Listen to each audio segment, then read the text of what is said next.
Strange Block Beats.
All you haters, listen close. You can't stop what Yah created.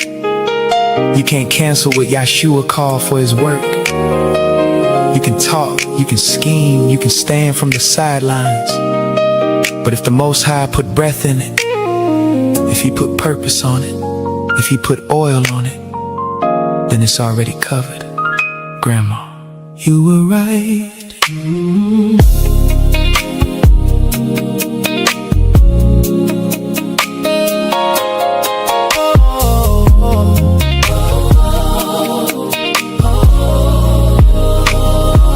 They try to cover up the light inside of me, but Yahshua keeps on shining through me. I have walked through pain, I have cried through rain, but I turned every broken piece to strengthen me. They don't know the nights I was down upon my knees, tears upon the floor, still I pray for peace. Every wound became a lesson I could see, every scar became a part of my testimony. I don't have to fight, I don't have to run, I leave it in the hands of the Holy One. They can whisper, they can say what they choose, but they cannot take the purpose Yah has used. You haters can't stop me, I'm still rising. Yahshua keeps my soul alive and shining. You tried to bury me, but I came up gold with the truth in my heart and a fire in my soul. You haters can't stop me, I will not break down even when you throw dirt on my name around town. What Yah has for me, no man can take. Grandma, you were right, I will not lose my faith. I remember Grandma in the kitchen praying, with the Bible open, softly she was saying, baby, don't let anybody steal your dream. When Yah gives you purpose, hold on and believe. I was young, I didn't understand her words. Now I hear her voice in every storm I've heard. Some people leave when the road gets hard, but Yah stays close and He protects my heart. They wanna see the blessing, not the tears I cry. They see the victory, not the nights I tried. But Yah was there when no one else could see, and He built a stronger heart inside of me. I don't have to fight, I don't have to run, I leave it in the hands of the Holy One. They can whisper, they can say what they choose, but they cannot take the purpose Yah has used. You haters can't stop me, I'm still rising. Yahshua keeps my soul alive and shining. You tried to bury me, but I came up gold with the truth in my heart and fire in my soul. You haters can't stop me, I will not break down even when you throw dirt on my name around town. What Yah has for me, no man can take. Grandma, you were right, I will not lose my faith. You haters can't stop me, can't stop you. You made a way for me, made a way. You haters can't stop me, can't stop you. Yahshua lives in me, lives in you. When they tried to block me, you made a way. When they spoke against me, the truth still stands. Who holds my future? Yah holds it in His hands. Can haters stop purpose? No, no. Can darkness stop the light? No, no, no. Oh, Yah has blessed, no man can curse. Grandma, you were right, you told me tears don't last all night. You said to keep Yah first inside my heart, and no dark word could tear my faith apart. Grandma, you were right, you were right. You told me, baby, hold on tight. They cannot curse what Yah has blessed. Now I wear His peace upon my chest. I'm still rising, Yahshua keeps my soul alive and shining, still shining through. Yeah. You tried to bear, but I came up gold, came up gold with the truth in my heart and the fire in my soul, fire in my soul. What Yah has for me, no man can take. You haters can't stop me, can't stop you, can't stop you. Can't stop you, can't stop you. Yah made a way.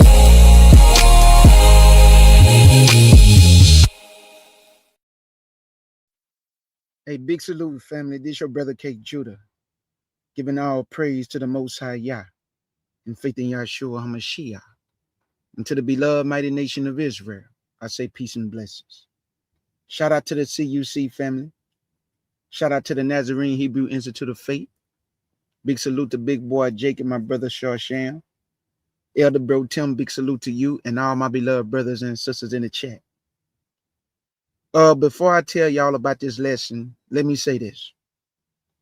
I'm putting together something so powerful through the Spirit of the Most High and Yahshua. I guarantee you, I'm almost done with it too.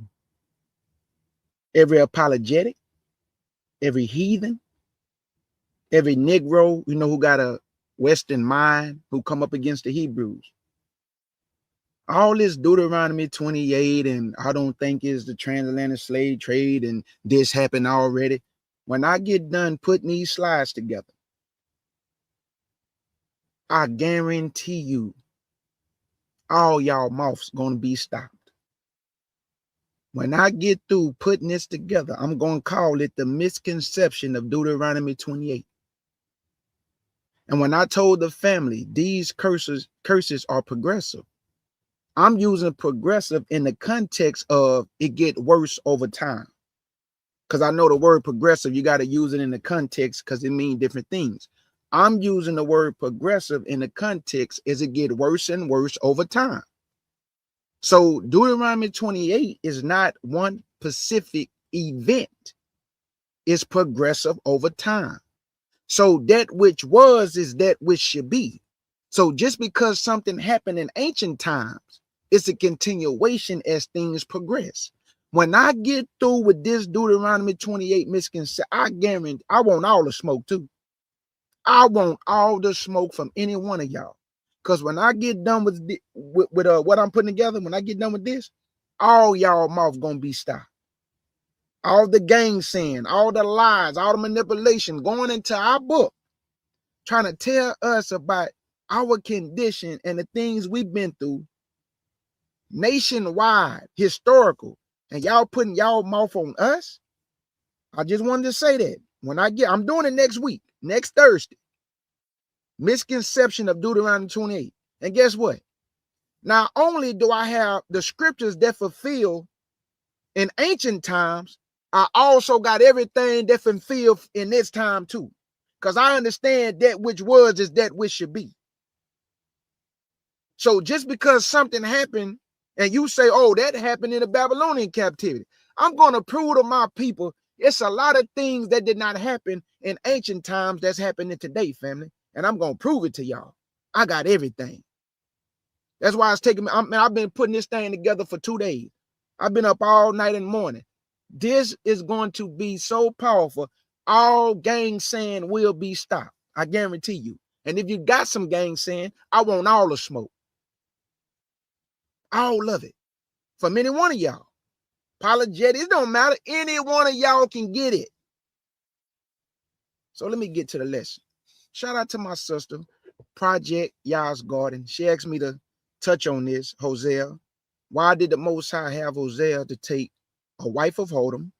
And also he had children of Hodom, which is a sign to represent the Hodoms and the adultery and the fornication of the house of Israel and Judah. But she asked me to strictly deal with why did he make in the book of Hosea, because Hosea went directly to the house of Israel, which is the northern kingdom. So we're going to deal with that. But I got slides I'm going to show y'all, images and everything, because the picture speaks 1,000 words. So as you see the title, why YAH divorced Israel? Idolatry, covenant betrayal, and Yahshua's warning. Why did YAH divorce Israel? Idolatry, covenant betrayal, and Yahshua's warning. So please follow along with your brother. Get your Bible, get you some pen and paper. Let's read this together, family. So it won't be that now that's K. Judah interpretation. Now that's what K. Judah say. Now we're going to read this together so you can see this is what YAH and Yahshua say and not KJ. Let's get it.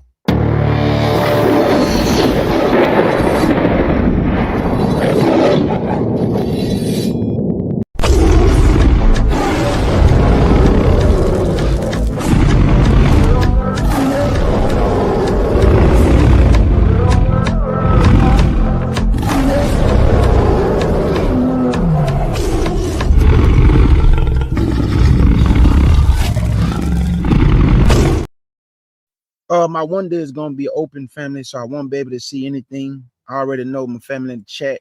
The moderator is gonna hold it down.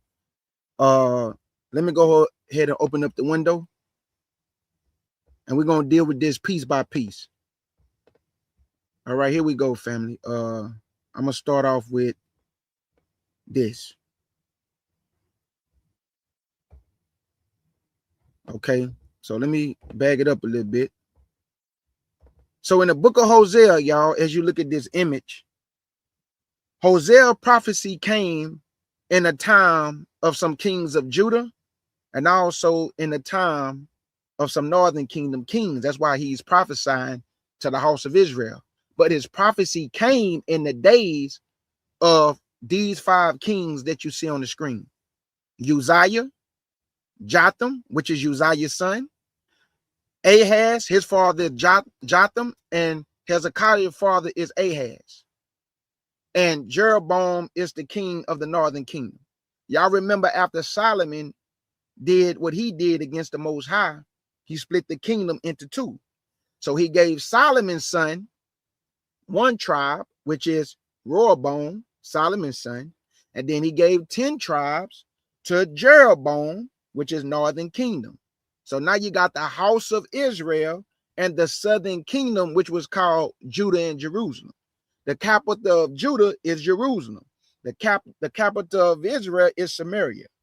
So I just wanted to point that out. So as we read this, you'll understand that this is why I say start at verse 1. Verse 1 is going to let you know what is going on, setting up the scenery of why Hosea got this prophecy in the time of these kings. Let me say this. The northern kingdom did not have one righteous king. Okay, my bad. Y'all can't see the screen. My bad. My bad, family. Okay, there we go. My bad, family.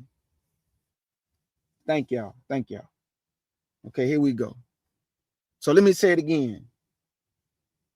This is why I tell everybody to start at verse 1. So let me scoot it in close, and I'll just go down each king like this.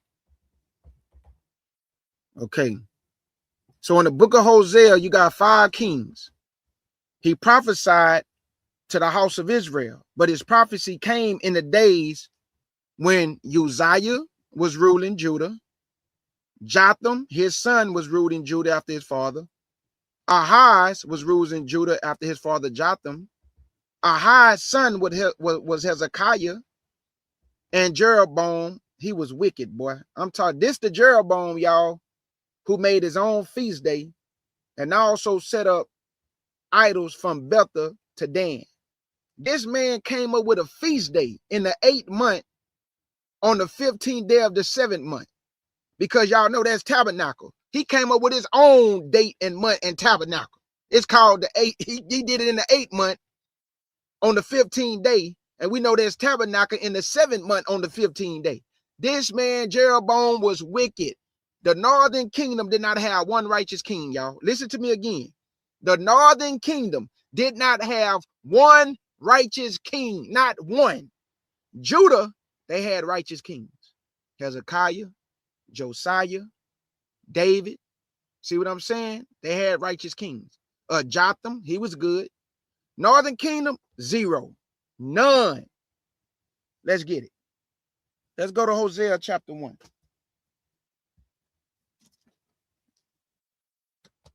And I'm going to bring everything in close so I can read it so everybody can see it. So I'm going to Hosea chapter 1. And we're going to all get understanding of why he divorced the house of Israel, but he did not divorce Judah. And the Bible said that Judah was worse than the house of Israel. He said the house of Israel justified herself more than Judah, but he did not give them a bill of divorce. I wonder why. Hosea chapter 1 and verse 1. And we're going to deal with each king, line by line, verse by verse, because Hosea chapter 1 only have 11 verses. So we're going to break the whole chapter down, line by line, precept by precept, until we get the understanding all the way to verse 11.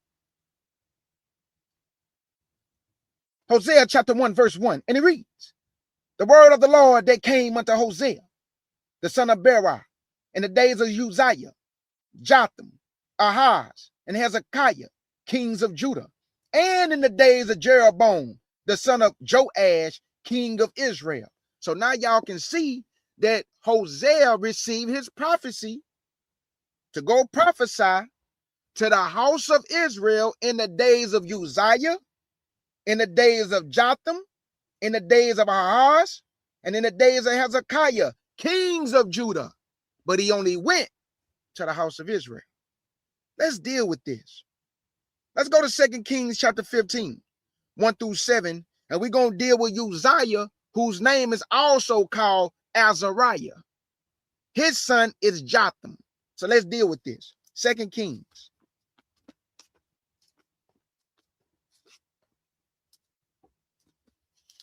(15) 1 through 7.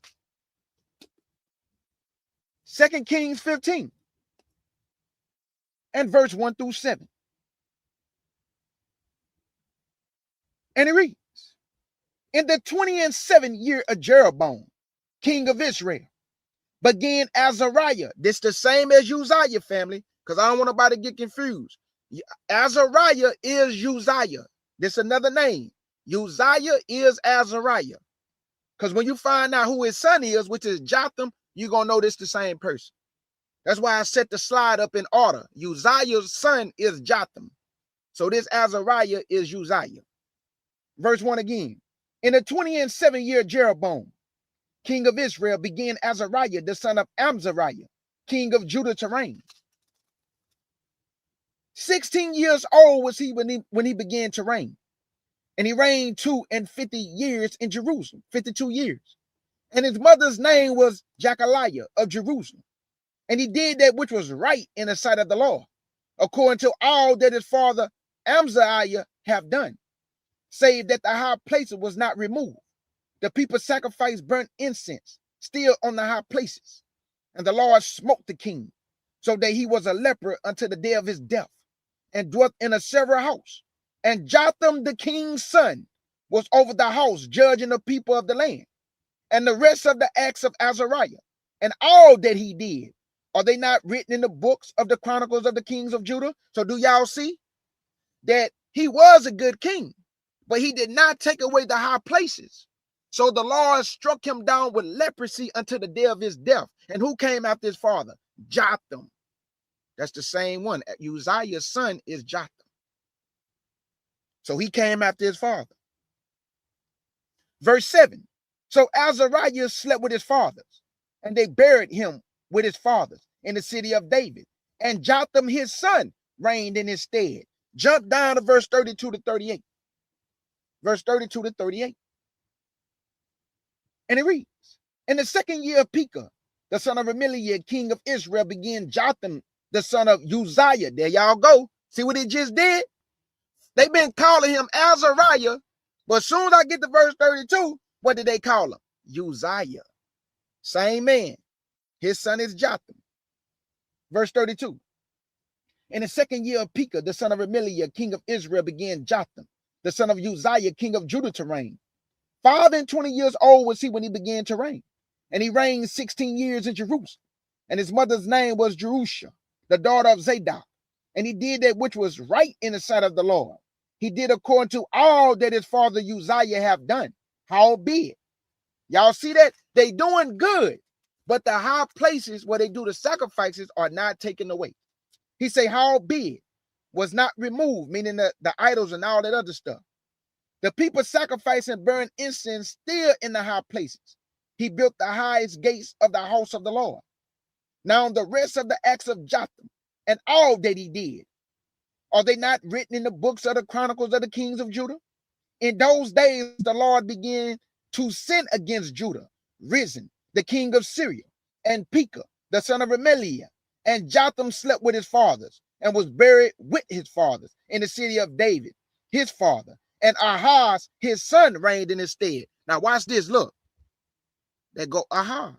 See, Jotham's son is Ahaz. So now he's reigning in his father's stead. And look, He was wicked. Y'all see this? He was wicked. Now go to 2 Kings, because now we finna deal with Ahaz. Just like in Hosea chapter 1, verse 1, I'm going down the line. It was Uzziah, it was Jotham, now it's Ahaz. So let's go to 2 Kings 16, 1 through 3. 2 Kings 16, 1 through 3. And it reads, in the 17th year of Pekah, the son of Remaliah, Ahaz, the son of Jotham, king of Judah, began to reign. 20 years old was Ahaz when he began to reign. And he reigned 16 years in Jerusalem. And he did that which was right in the sight of the Lord, his God, like David his father. But he walked in the ways of the kings of Israel, yea, and made his sons to pass through the fire, according to the abomination of the heathens, whom the Lord cast out from before the children of Israel. So this man, it say he did right, but then he made his sons pass through the fire. Y'all see this? That's why it got right here. Wicked. He walked in the ways of the kings of Israel. Who was the kings of Israel? Jeroboam was the first one. And we know what he did. That man was wicked, man, Jeroboam. Go read about Jeroboam. He was so scared that he thought the rest of the tribes was going to go back to Rehoboam. So he told them, hey, these be your gods, Israel, that brought you out of Egypt. So he set up idols from Bethel all the way to Dan, and then came up with a feast day in the 8th month, like the Feast of Tabernacle, which is the 7th month of the 15th day. But he made his the 8th month on the 15th day. You know that's wicked. Didn't the Bible tell us not to add to the word or take away? This man just added him a feast day. Let's go back to Hosea chapter 1. And now we're going to deal with Hezekiah. Hosea 1 verse 1. Then we're going to go to Hezekiah, because I'm going down the line. King by king. Line by line. Scripture by scripture. Hosea chapter 1 and verse 1. It said, the word of the Lord that came unto Hosea, the son of Berah, in the days of Uzziah, we dealt with him. And Jotham, we dealt with him. And Ahaz, we dealt with him. And Hezekiah, kings of Judah. Let's go deal with Hezekiah. Let's go, family, to 2 Kings chapter 18, 1 through 4. 2 Kings chapter 18 and verse 1 through 4. Hezekiah was a righteous and good king, very good king. 2 Kings chapter 18 and 1 through 4. And it reads, now it came to pass in the 3rd year of Hoshea, the son of Eli, king of Israel, that Hezekiah, the son of Ahaz, king of Judah, began to reign. 25 years old was he when he began to reign. And he reigned 29 years in Jerusalem. His mother's name also was Abah, the daughter of Zechariah. And he did that which was right in the sight of the Lord, according to all that David his father did. He removed the high places and brake the images, and cut down the groves, and brake in pieces the brazen serpent that Moses had made. For unto those days the children of Israel did burn incense to it, and he called it Nehushtan. Now let me show y'all this, because I love images. This is what they did. Now we all know that in the book of Numbers, Moses was told to make a brazen serpent of brass. And everybody that was bitten, when they looked upon the serpent, they lived. These Israelites started worshiping this staff. And he called it Nehushtan or Nehushtan. You know what tripped me out about that? If you take off the N and the E, in my mind, I was like, man, that sounds like Hashatan. Hashatan, Hashatan. That's the name that he gave to these people worshiping this staff. Nehushtan. Let me see what this means. It said the name of Israel, it said the name Israel gave to the serpent Moses raised in the wilderness. And the name Hezekiah threw at it in the scorn as he broke it, not a god, merely a piece of brass. Numbers 21, 8 and 9. Moses lifted up the bronze serpent. The bidden looked and lived. 700 years later, Israel burned incense to it.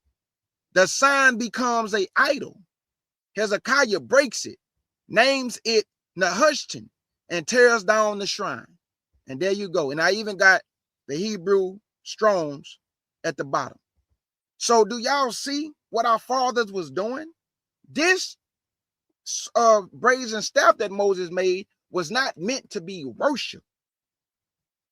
It was a sign from Elohim to the children of Israel. But they always taking things and worshiping these things. Whether it's the stars, the moon, the things in the heaven, the things upon the earth, creeping things, boy, they was just doing everything. Everything under the sun. Let's go back to Hosea chapter 1, verse 1. Now we're going to deal with Jeroboam. And let me show y'all what type of king he was. Hosea chapter 1, verse 1. So let me go back to the image of the kings. And let's go to Jeroboam now, right here. Y'all see him? And look at what it say. Jeroboam. He was 40 years old. That's how long. Son of Joash, did evil in the sight of the Lord, departed not from the sins of Jeroboam, son of Nebat, restored Israel's borders.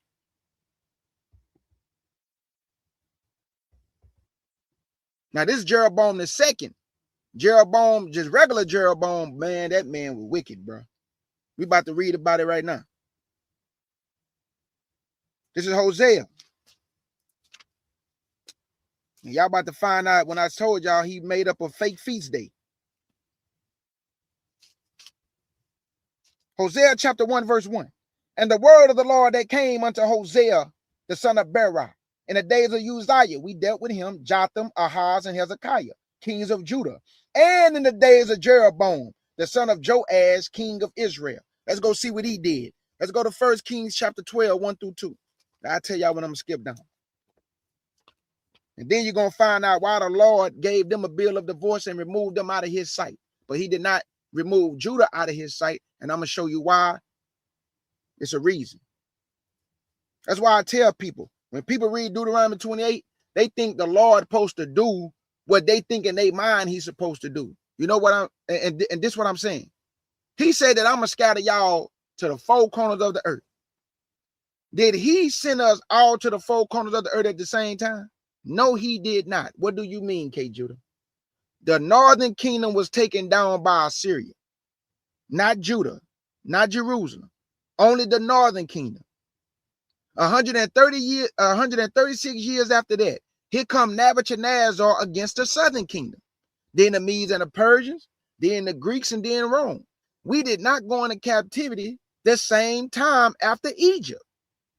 That's the only time we was all in captivity together at the same time. Now, if you say we all in captivity together at the same time right now, but we are not all in the same location in captivity, that's the difference. We are all in captivity, but we scattered all over the place in captivity. So Yah do things the way he do it. Yahshua do things the way his father tell him to do it. He don't got to do it the way that people think in their mind, oh, we all going to be scattered at the same time. That's not what he did. That's not what he did. He scattered us the way he wanted to do it. Northern kingdom first, Judah and Jerusalem last. After 135 AD, Jerusalem was no more. We fled to the west coast, to North Africa. And then we traveled down. Then we went west. We went central. We went east. We went all over that place, man. Because they were still hunting our father's footsteps, meaning the Romans. They still was persecuting them. So just because something is pronounced, Yah is going to do it the way he want to do it. Because Judah and Jerusalem did not go into captivity until 136 years after the northern kingdom was taken down by Assyria. That should let you know something right there. He didn't do it at the same time. First Kings.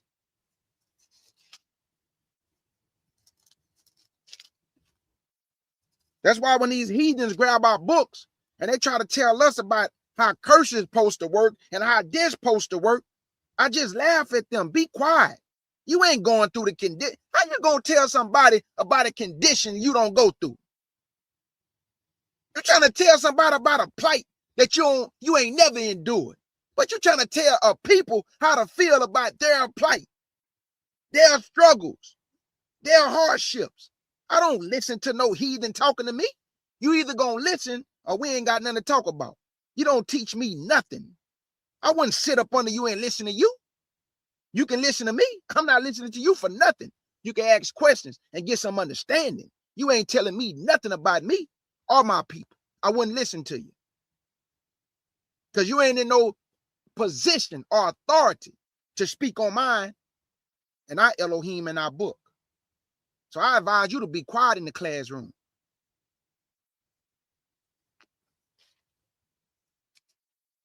First Kings chapter 12.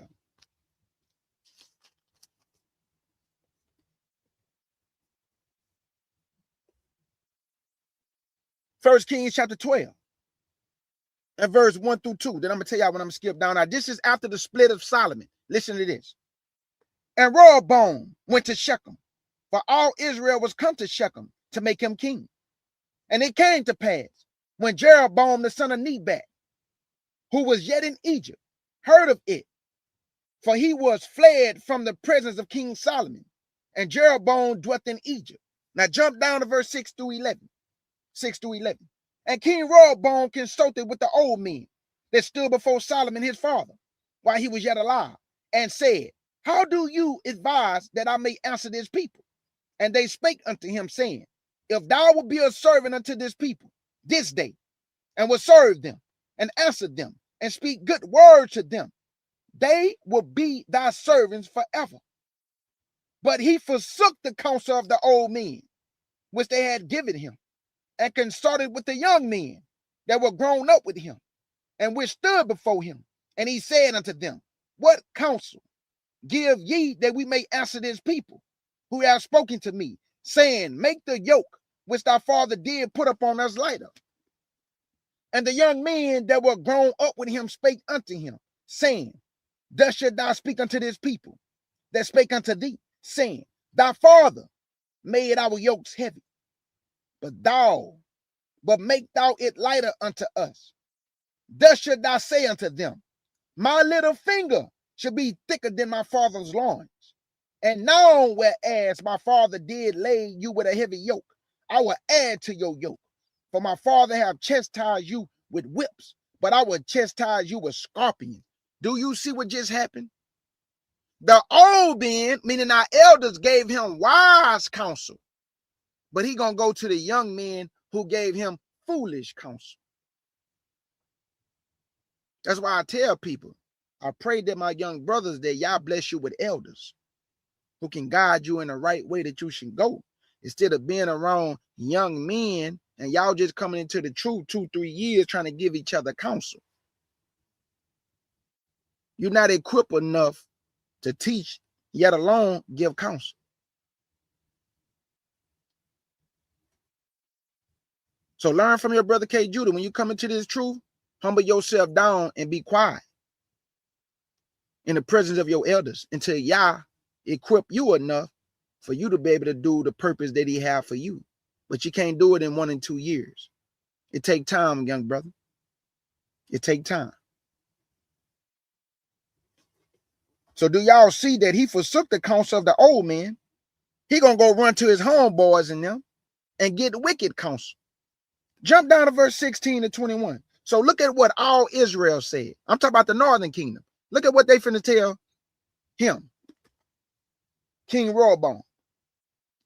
Verse 16 to 21. So when all Israel saw that the king hearkened not unto them, the people answered the king, saying, what portion have we in David? Neither have we inheritance in the son of Jesse. To your tents, O Israel. Now see to thy own house, David. So Israel departed unto their tents. But as for the children of Israel, which dwelt in the cities of Judah, Rehoboam reigned over them. Then King Rehoboam sent Adon, who was over the tribute, and all Israel stoned him with stones, that he died. Therefore King Rehoboam made speed to get him up to his chariot, to flee to Jerusalem. So Israel rebelled against the house of David unto this day. And it came to pass, when all Israel heard that Jeroboam was come again, that they sent and called him unto the congregation, and made him king over all Israel. There was none that followed the house of David, but the tribe of Judah only. Hold on. First it said that Rehoboam had some of the northern kingdom that still he ruled over. But then they stoned the man. Listen to the context. They stoned the man. Rehoboam get his behind up out of there and go to Jerusalem. Then it backdoored and said, none followed the house of David. But hold on, it just said that he ruled over some northern kingdom. But then it just said, but none, after they stoned that man and he fled, none followed the house of David, but the tribe of Judah only. It was somebody else that was with Judah. I'm about to point them out right now. Verse 21. And when Rehoboam was come to Jerusalem, he assembled all the house of Judah with the tribe of Benjamin. Why didn't name the mother tribes that he ruled over? Because after they stoned that man and Rehoboam got up out of there, the rest of the ones that he was ruling over, it say, hey, they went with their brothers. None followed the house of Judah, but the tribe of Judah only. And then it just told you Benjamin. That was it, family. Now, was somebody left out? I can't tell you that. I can just go by what I read when he just said, none followed the house of David, but the tribe of Judah only. And then it mentioned Benjamin. So that was the only two tribes that was in the southern kingdom at this time, Judah and Benjamin. At this time. Verse 21 again. And when Rehoboam was come to Jerusalem, he assembled all the house of Judah with the tribe of Benjamin, 180,000 chosen men, which was warriors to fight against the house of Israel, to bring the kingdom again to Rehoboam, the son of Solomon. Now, Yah is the one who did this. He caused this split because a prophet went to Jeroboam, grabbed his skirt, and it's divided into 10 pieces. And he told him, God have given you 10 tribes, meaning 10 pieces. And he have given Rehoboam one tribe, which is Judah. But it just told you that Benjamin was with Judah. And then later on, you're going to find out, not in this lesson, but if you just go read what happened in the time of Jeroboam, when he would not allow Levi to execute the office of the priesthood. It say Levi went back with Judah. Not all of Levi, but it just said Levi. Now, how you know all of them didn't go back, KJ? Because when the northern kingdom was taken down and they brought other people into the land and lions started to attack the people, they said, go get a priest so he can teach them the manner of the land. That was from the northern kingdom. So that's how I know that all the priests did not go with Judah and Benjamin, because they had to go get a priest to teach them the manner of the land. And they did not go to Judah to get them. They went from the ones they took down in Samaria, talking northern kingdom. This is knowledge now. Context is everything, fam. Everything. Everything is a pattern in the Bible. You just got to follow the pattern and understand who is who and what is what and what's happening at what time. You're going to get your answer. You're going to get your answer. So now you know that Rehoboam tried to bring all the tribes back to him, but God is the one who executed this. So they made Jeroboam king over the 10 and made Rehoboam over the 1, which is him and Benjamin. So now we got 10 and 2, which is 12. But Levi eventually going to go back with them because Jeroboam was wicked. He would not let them do the office of the priesthood. He set up his own priest. Watch this, family. Jump down to verse 25 to 33. And this is when you're finna find out this man just did some wicked stuff, man. Let me show you. 25 to 33. And it reads, Then Jeroboam built Shechem in Mount Ephraim and dwelt therein, and went out from thence and built Peniel. And Jeroboam said in his heart, Now should the kingdom return to the house of David. If this people go up to do sacrifices in the house of the Lord at Jerusalem, Then should the heart of this people turn again unto their Lord, even unto Rehoboam, king of Judah, and they should kill me, and go again to Rehoboam, king of Judah. Whereupon the king took counsel, and made 2 calves of gold, and said unto them, if it is too much for you to go up to Jerusalem, behold thy gods, O Israel, which brought thee up out of the land of Egypt. And he set up the one in Bethel, and the other put he in Dan. And this thing became a sin for the people.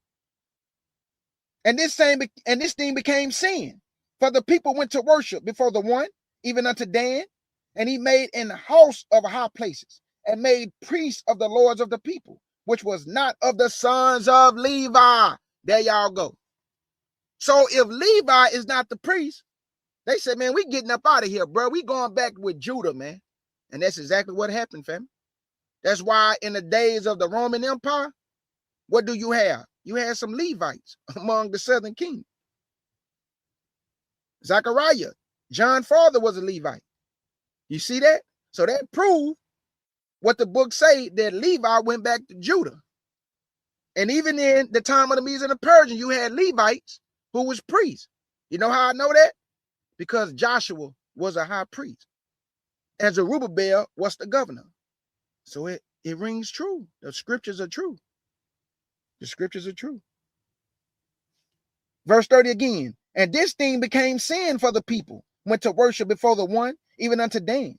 And he made in the house of high places, and made priests of the lords of the people, which were not of the sons of Levi. And Jeroboam ordained a feast in the 8th month, on the 15th day of the month, like unto the feast that is in Judah. What feast is this that's on the 7th month on the 15th day? The Feast of Tabernacle, family. So he said, no, we're going to make a feast in the 8th month on the 15th day like they do in Judah. Because he was so terrified that if he do not do this, meaning set up these calves from Bethel to Dan, come up with a fake feast day, that everybody was going to leave him and go back to Rehoboam, Solomon's son. But he's so gone in his mind, boy, you are in trouble with the Lord. You made the people sin a great sin. And you came up with a fake feast day. That's why the Bible said it was none like Jeroboam and all the wickedness he did. It was none like him, family. He was wicked to the core. Oh, maybe one, Ahab. Jezebel's husband, he was weak. He let Jezebel run him. So he was weak. She told him what to do. He crying and whining over people's vineyard. I want his vineyard. Go get it. And he just goofy. Let's keep going, though. Goofy. Verse 32. And Jeroboam ordained a feast in the 8th month on the 15th day of the month, like unto the feast that is in Judah. And he offered upon the altar, so did he in Bethel, sacrificing unto the calves that he had made. And he placed in Bethel the priests of the high places, which he had made. So he offered upon the altar, which he had made in Bethel, the 15th day of the 8th month, even in the month which he had devised of his own heart, and ordained a feast unto the children of Israel. And he offered upon the altar and burned incense. So these are the 5 kings that I just showed you, that Hosea got prophecy in a time of these kings. So now we got understanding what's going on in Hosea 1:1. Yah came to him, having prophesied in a time of these kings, kings of Judah, kings of Israel. Now let's go to Hosea chapter 1 again, and this time verse 1 and 2, because now we can move on to verse 2. Now we got better understanding. Let's go to Hosea chapter 1, and this time verse 1 and 2. And I told y'all we're going to break this down piece by piece. Hosea chapter 1, verse 1 and 2. The word of the Lord that came unto Hosea, the son of Beerah, in the days of Uzziah, Jotham, Ahaz, and Hezekiah, kings of Judah, and in the days of Jeroboam, the son of Joash, kings of Israel, the beginning of the word of the Lord by Hosea. And the Lord said unto Hosea, Go, and take unto thee a wife of Hodems, and children of Hodems, For the land have committed great whoredoms, departing from the Lord. So he's using an allegory. He's using something symbolic to Hosea that represent the whoredoms that the people are doing against their husband, which is the Most High Yah and his son Yahshua HaMashiach. You are committing fornication and adultery against your husband. So I'm going to have Hosea go take him a wife of whoredoms and children of whoredom, because that's what y'all are to me. You children of whoredoms. I'm married unto you, and you committing adultery on me. Spiritual fornication and physical fornication, because you're physically worshiping idols and you're spiritually doing it with your mind. Let's go to Jeremiah chapter 3, verse 1 through 6. And now I'm going to show you that he is married unto us, but they committed adultery on their husband. So look what he about to ask. This is Jeremiah 3 and verse 1 through 6. Then I'm going to tell y'all when I'm going to skip down.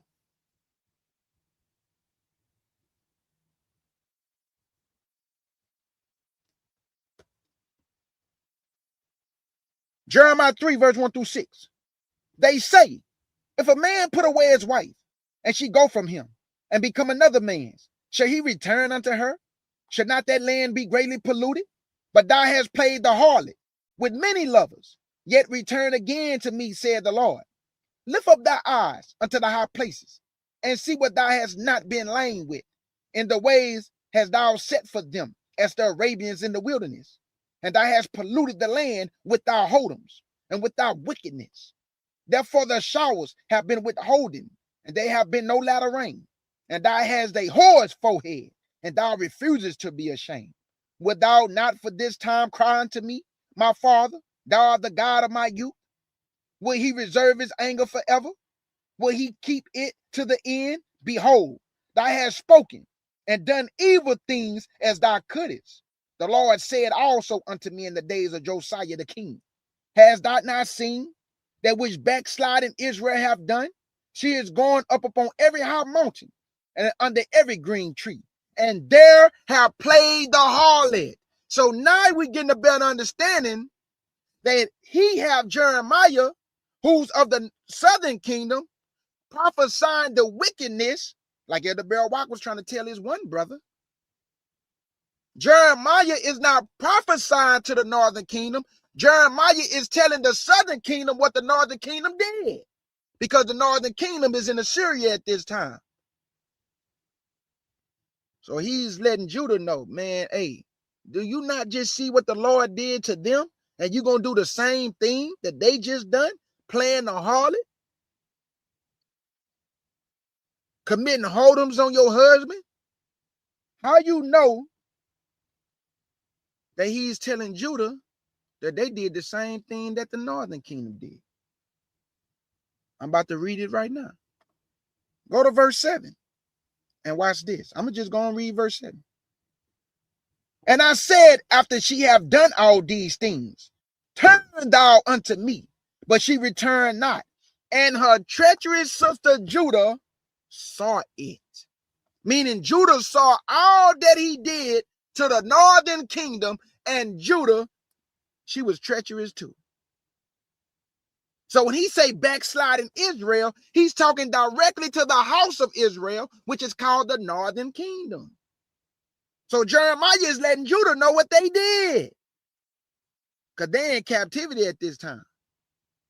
And we only in Jeremiah chapter 3. Nebuchadnezzar haven't came against them yet, but he's about to start to prophesy the downfall of them. When you get to Jeremiah 25, that's when Jeremiah start telling them, boy, they got a king coming from the north, and he gonna destroy y'all. But they thought this thing was a game. Oh man, ain't nothing gonna happen to this land. They went to Babylon for 70 years, just like the Lord had Jeremiah to prophesy. Don't ever play with the Most High Yah. If something is pronounced, and you shouldn't have been talking about, oh man, y'all been saying that's gonna happen for 2,000 years. It don't matter how long we've been saying it. I bet you it's gonna come to pass. I bet you it's gonna come to pass, partner. Then you're gonna be looking crazy. He's long suffering. So don't take the long suffering and the grace as a tool for you to mock and scorn and continue to commit wickedness. You use the grace and the long suffering to get your mind right before when the judgment do come down. So that's what they was doing. Oh man, Jeremiah just talking. Y'all ain't nothing gonna happen to this land. He don't know what he talking about. They went to Babylon for 70 years, fam. So he did know what he was talking about because he got it directly from the mouth of Yahshua HaMashiach. So do y'all see this? Now jump down to verse 9 through 12. 9 through 12. And it reads, and it came to pass through the likeness of her whoredoms that she defiled the land and committed adultery with stones and with stocks. And yet for all this, her treacherous sister Judah have not turned unto me with her whole heart. But vainly said the Lord, and the Lord said unto me, backsliding Israel have justified herself more than treacherous Judah. Go and proclaim these words toward the north. I got a good question for y'all. Why would he tell Jeremiah to go and proclaim these words towards the north when you got people talking about this North America? And Judah at this time is still in the land. So how can this be North America for the 10 tribes when Judah's still at home? I told you, you got to read the scriptures in context. I'll be laughing when people say, oh, yeah, this talking about North America. He told, no, this not. Y'all, this talking about north of Israel, which is in Assyria, over the Euphrates River. That's the north. That's why he told them to go proclaim the words, because he had just taken them down and sent them to Assyria, which is the land of the north. This is knowledge, man. It's not no North America. Judah haven't even been taken down in 7 AD yet. Judah haven't been taken down by Nebuchadnezzar yet, or the Medes, or the Persians, or the Greeks. So how does North America? Make it make sense to KJ. That's all I'm asking. So he is testifying to Judah what Israel, northern kingdom, have done. They know we're wrong. They are gone. But he telling them what they done, and y'all doing the same thing that they done, and they got kicked out the land for the same thing you doing. And guess what? You about to get kicked out the land because you are doing the same thing that backsliding Israel have done. And y'all notice that he did not just say Israel. He made a separation from Judah and backsliding Israel because there's a split going on. And they went down in captivity before the southern kingdom. So now Jeremiah is prophesying the build up to the 70-year Babylonian captivity that Nebuchadnezzar is going to come against them. But they did not believe him. Just like Northern Kingdom did not believe that Hoshea would be their last king when he was taken down by Shalmaneser. But he scattered they behind, right? To this day, they gone. They gone. They in Africa right now. Because after the Syrian captivity, they crossed back over the Euphrates and walked to a land where mankind never do it there. They didn't get on those ships, fam. They walked to what is called Osiri, and it said a region, not a whole country. It said a region. A region is not a whole country, dog. Whoo, context is everything. Region and country. Woo. So do y'all see that he pronounced this against backsliding Israel because they committed adultery? And Hosea is prophesying the same thing that Jeremiah is telling Judah what the backsliding Israel have done. So he tell you, go take you a wife of Hodom. What do that Hodom represent? The backsliding Israel. Man, take you children of Hodom. What do the children represent? The children of Israel. Because this is how the children are to me. Children of Hodoms. Backsliders. Wicked. Let's go back to Hosea chapter 1, this time 3 through 5.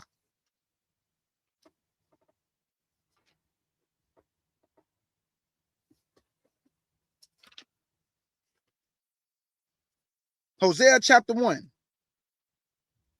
this time, verse 3 through 5. And it reads, so he went and took Gomer, the daughter of Dimelim, which conceived and bare him a son. And the Lord said unto him, call his name Jezreel, for yet a little while, and I would avenge the blood of Jezreel upon the house of Jehu. and will cause to seize the kingdom of the house of Israel.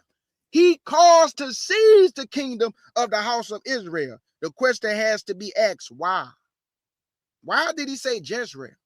Let me show you on the map. Because there was a lot of wickedness going on. You see this? Look what Jezreel is. In the northern kingdom territory, fam. Right by this place called Mount Gabor. You see Jezreel? It's where the northern kingdom was doing a lot of their wickedness. So he's using Jezreel as a symbolic allegory to express the wickedness that was done in Jezreel. He said, I'm going to judge the house of Jehu in the valley of Jezreel. Why? Because, boy, they were committing wickedness in this valley. Bloodshed, idol worship, wickedness, all type of things. Let me show you this. I just want you to get everything.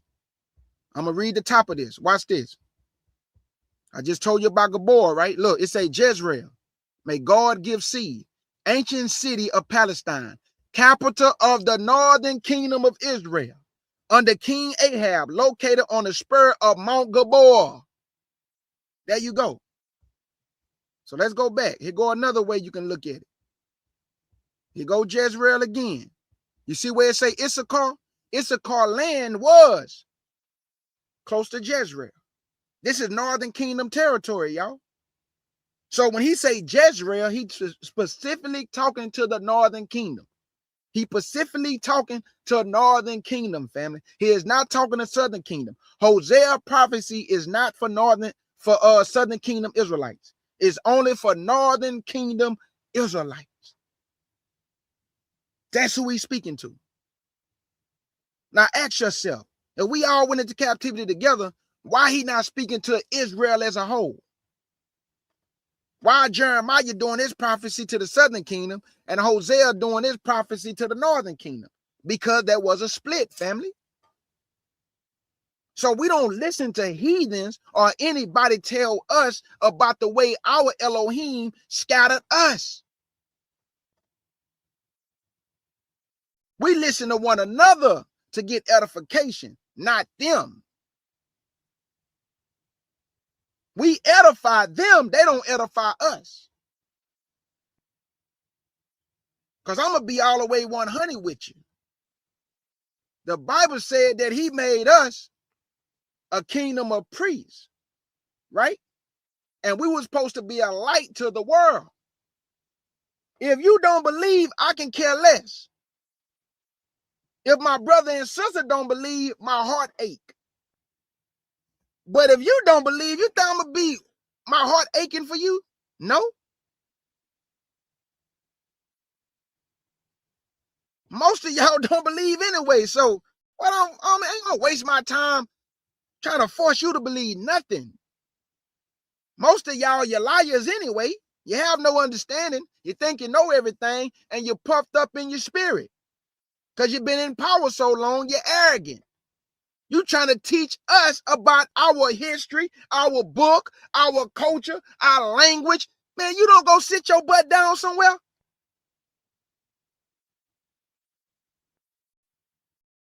My partner Jay, how I handle heathens respectfully too. Well, as soon as they start talking about, hey, you don't talk to me about black people or black issues. Be quiet, homie. You can listen, man. You don't talk about my people in front of me. My partner Jay will tell all y'all, you can't talk about my people in front of me. If you don't look like me, don't talk about my people in front of me. Talk about your people. Don't talk about my people. Because you ain't walk no mile in my people's shoes to understand nothing about my people. All y'all do is sit on the sideline and run y'all mouth. You ain't going through none of this, so be quiet, man. Don't listen to these people, man. You the one going through these heartache and hardships, tears and pain and anguish. You, not them.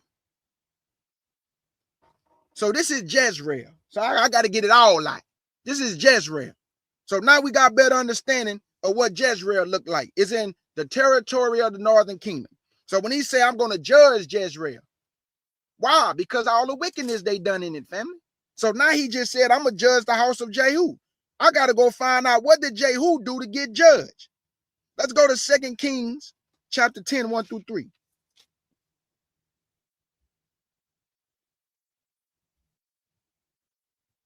And let me read this too. Hey, family, this would be good for y'all. Look, this right here is called Bible Maps, right? I got every place in our land with the scriptures that'll help you understand locations and everything as you read in the Bible. So, if y'all want this, but I'm telling you, this will help you, family. It got every place in our land, everywhere. And it tell you what it represents. So let me go to Jezreel right here. It say Jezreel, the name of a city in the largest and most fertile valley of Israel by the same name. The kings of the northern kingdom, there you go, family. I don't have to go no more. This the northern kingdom territory. So Hosea is prophesying directly to the northern kingdom of what's about to happen to them because of all the wickedness. And also Jehu is the same man that threw Jezebel out of a window and them dogs ate her behind up. This the same Jehu who judged the house of Ahab and killed 70 of his sons, and also threw Jezebel out a window. So he executed the judgment of the Lord, but he did something he wasn't supposed to do. And that's why he said, I'm going to judge the house of Jehu. Let's go find out what he did. Let's go to 2 Kings chapter 10. Hey, I believe that those was wolves who ate Jezebel. When he say dogs, I don't believe them with no regular dogs, because they say it wasn't nothing left of Jezebel. I believe them was wolves, like wolves. That's just what I believe, because it just say dogs. But dogs don't just be tearing up no human flesh like that to where they leave nothing. I'm talking about, man, it say it was nothing of her left. Man, I think them was wolves, man. All right, 2 Kings chapter 10. And I'm almost done already. 2 Kings. Watch when I do this Deuteronomy 28 misconception. I guarantee y'all, family. Boy, this is going to be through the spirit of the Most High and Yahshua, this might be one of the biggest lessons I ever done. Because of the timeline and the dispensations of time, how I'm going to break down through the scriptures and history, how these curses is progressive. It get worse and worse over time. So just because something was fulfilled in Jeremiah's time doesn't mean it stopped. And that's what these heathens don't understand, trying to tell us, oh, that was fulfilled in Jeremiah's time. And guess what? Also yokes of iron in our time, goofball. Because they mentioned yokes of iron in Jeremiah's time, and it also, we had yokes of iron in this time. So how you going to tell us about us? Man, let me keep going, man, if I get fired up. 2 Kings.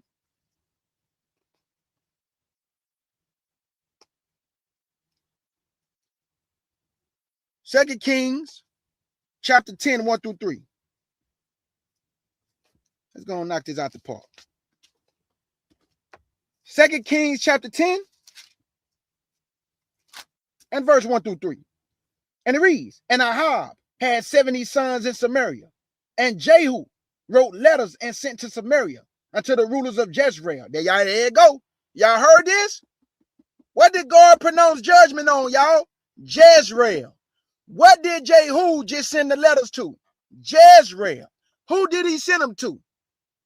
Let me read verse 1 again.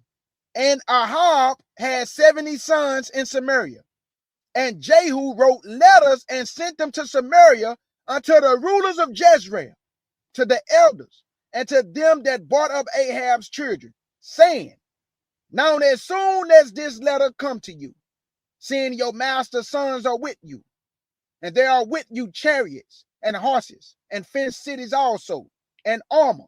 Watch this, y'all. Watch this. Verse 3. Look even out of the best, and meddest out your master's sons, and set him on his father's throne, and fight for your master's house. He mocking them, because God sent Jehu to judge Ahab's house. This Jezebel husband, family.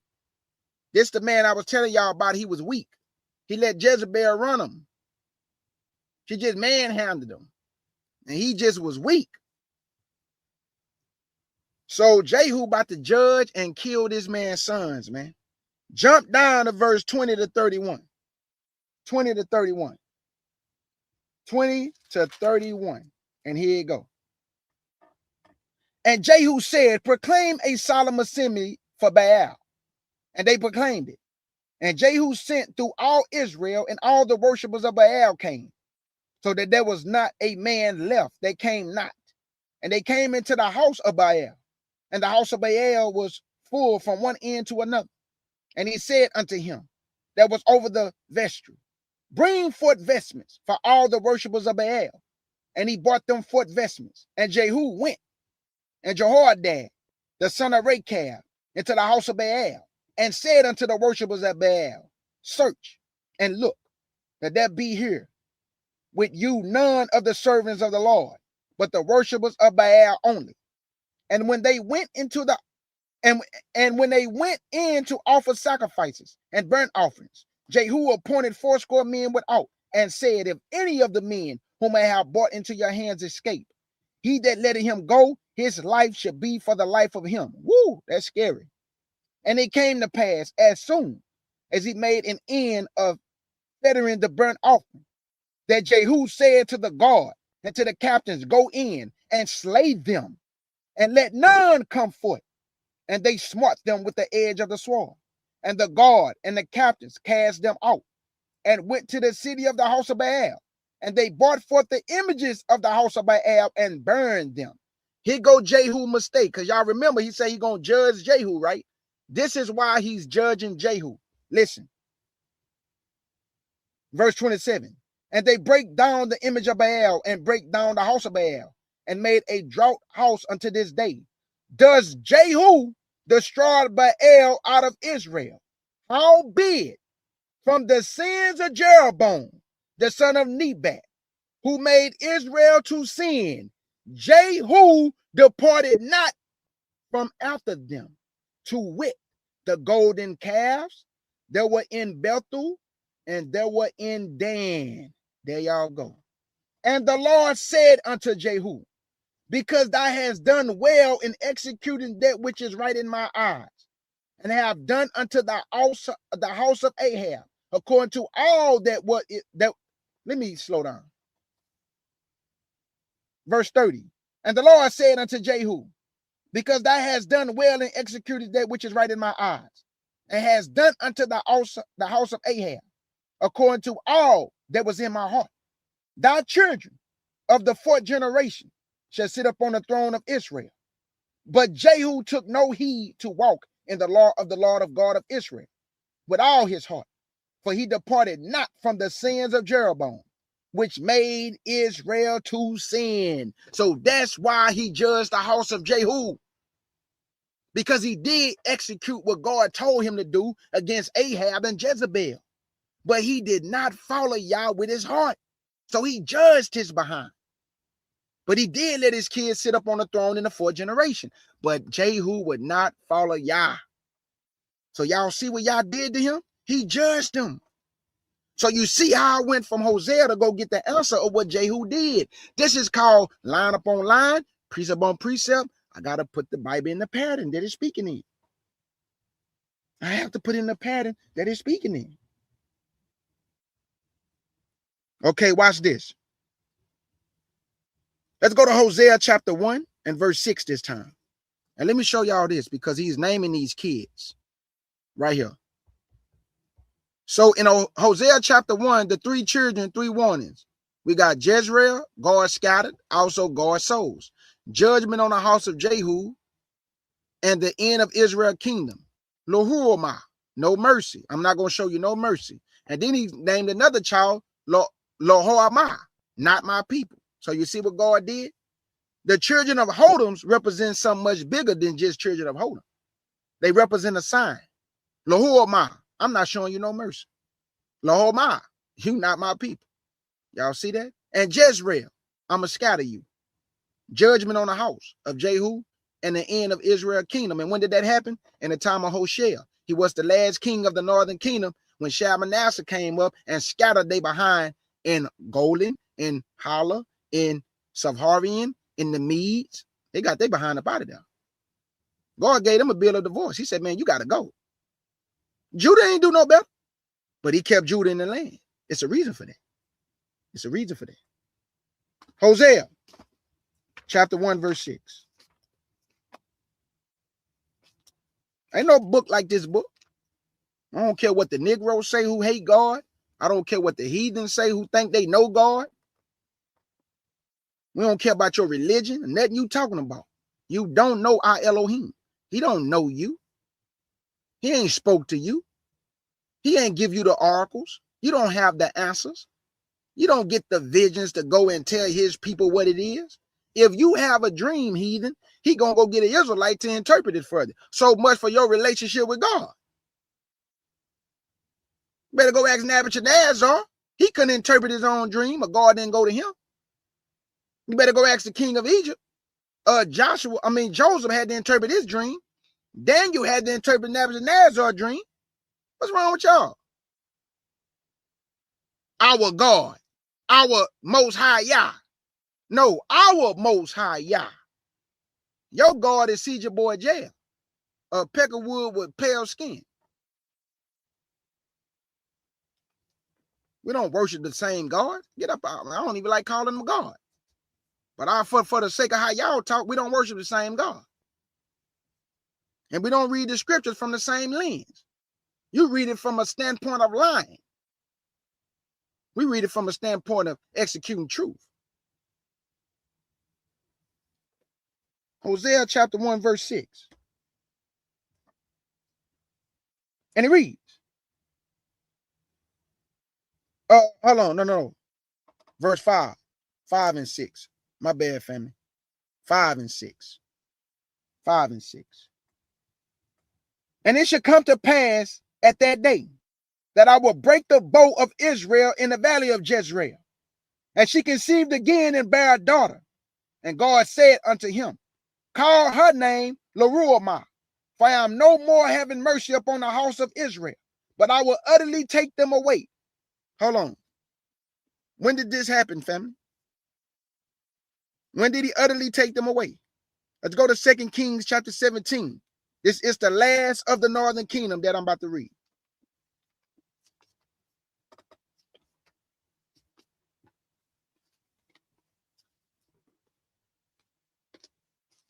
I can't have no cowardice in my spirit, man. I'm just being real with y'all. Because we've been beat down so long, when we talk kind of raw, we talk raw and we tough and talk like, like a rebel, not rebellious, rebel. When we speak truth, our own people be like, oh, I can't believe he said it. Stop being afraid to speak truth. We at war. These heathens are going into your book, going around debating other Israelites, got channels to destroy your identity, your culture, your nationality, and you should never tell me, oh. Don't look. I'll be the rebel then. Y'all, you just do what you do. Let me be the rebel. I'm going to talk to them heathens the way they need to be talked to when they come sideways. If you're afraid, get out the way. I'll be the rebel. I'm not afraid to tell them heathens what it is. What you think they going into your book for? You think they your friend? You think they going on these shows and doing debates because they thank you, Israel? Or they going on there to disprove you, Israel? And why do they care so much? They don't do this to the 1948 people. They didn't ask them to prove they Israel. So don't come over here with that, oh, I can't believe he talking like that. You're weak. Not me. So you go do your thing where you do your thing and don't come over here getting in the way of my thing. I'll be the rebel. I'm going to speak to these heathens raw and uncut. I didn't say disrespectful. I said raw and uncut. I'm going to be raw and uncut. I'm not finna be sitting up here friendly with them when they sitting up here going into our book to disprove who we are as a people and to deny all the atrocities, all the things that we've been through as a people that is historically documented. And they going to say, no, that didn't happen to y'all. Deuteronomy 28:6, they not talking about slave ship. And you going to sit up here and tell me I need to be friendly. You go sit in the corner.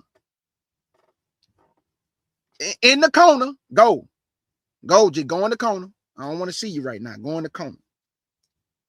Let's go to 2 Kings 17. This is the last of the northern kingdom. So I'm not going to have no more mercy on them. Let me show you when he took them down. I'll be the rebel, family. It's the way mama raised me anyway. Mama raised me with heart. She raised a man, not a sucker.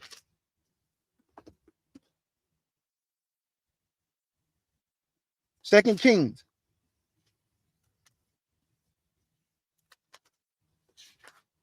17 and verse 1. 1 through 14. I'll tell y'all when I'm gonna skip down. This is the last of the northern kingdom. And it reads, in the 12th year of Ahaz, king of Judah, began Hoshea, the son of Eli, to reign in Samaria over Israel 9 years. And he did that which was evil in the sight of the Lord, but not as the kings of Israel that were before him. Against him came up Shalmaneser, king of Assyria. And Hoshea became his servant and gave him presents. And the king of Assyria found conspiracy in Hoshea. And he had sent messengers so to the king of Egypt, and brought no presents to the king of Assyria, as he has done year by year. Therefore the king of Assyria shut him up and bound him in prisons. Then the king of Assyria came up throughout all the land, and went up to Samaria, and besieged it 3 years.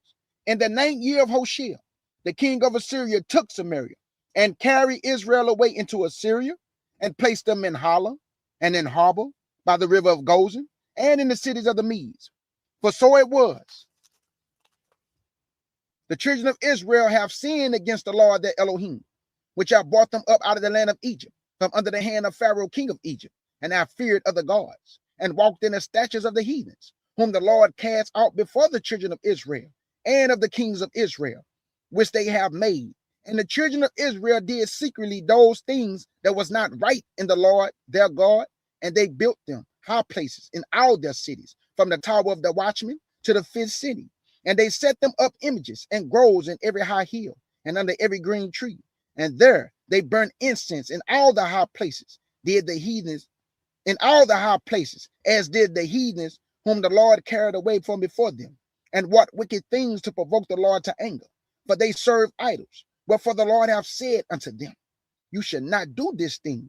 Yet the Lord testified against Israel and against Judah by all the prophets and by all the seers, saying, turn ye from your evil ways, and keep my commandments and my statutes, according to all the law, which is the Torah.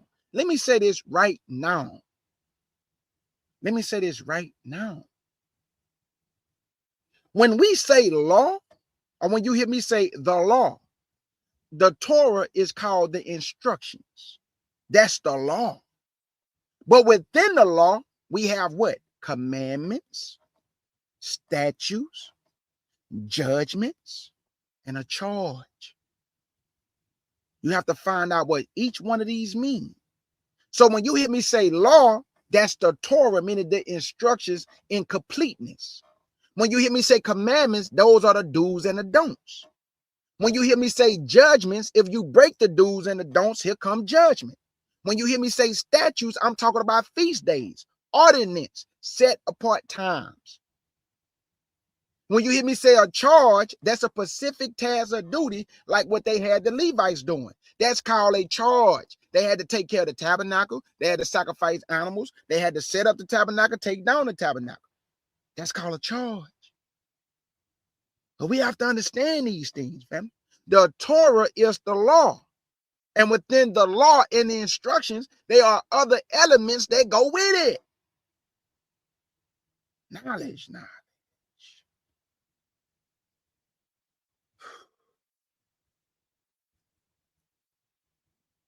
Let's keep going.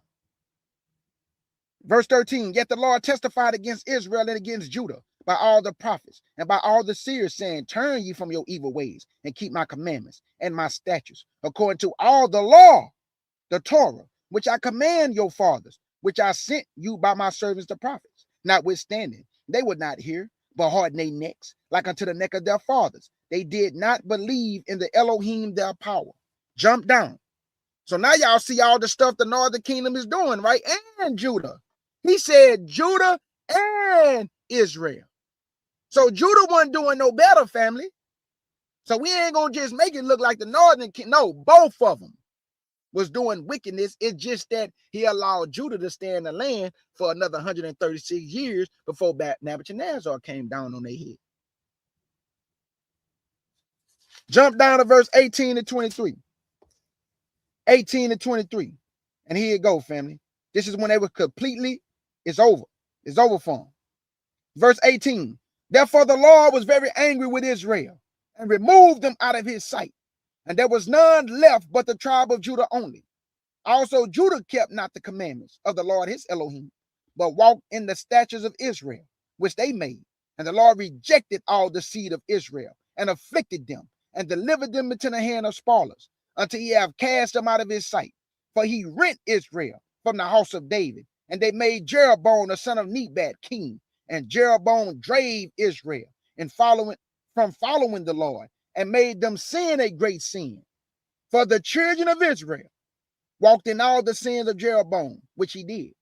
They departed not from them, until the Lord removed Israel out of his sight, as he hath said by all his servants the prophets. So was Israel carried away out of their own land to Assyria until this day. So what you just heard, when he just told you, call her Lahuamah, I will have no mercy on them, he just told you right here. I ran them. I got rid of them. He caused them to cease, family. So he sent them out of his sight. He gave them a bill of divorce. Oh, yes, he did. He gave them a bill of divorce. Let's go to Hosea chapter 1, verse 6 through 9 now. And we almost done. Only a few more scriptures. I think I got like 3 more scriptures after this. Hosea chapter 1, verse 6 through 9. The point in all this is that he used Hosea as a instrument to show northern kingdom their hodoms, and making him take a woman of hodom, which represent his wife, just like the Most High and Yahshua are our husband, and we are their wife, right? So we committed hodoms and abominable things against our husband. So he said, these are children of hodoms. So he made Hosea take a woman and have children of hodoms that represent the children of Israel and Judah. That's the matter of the story.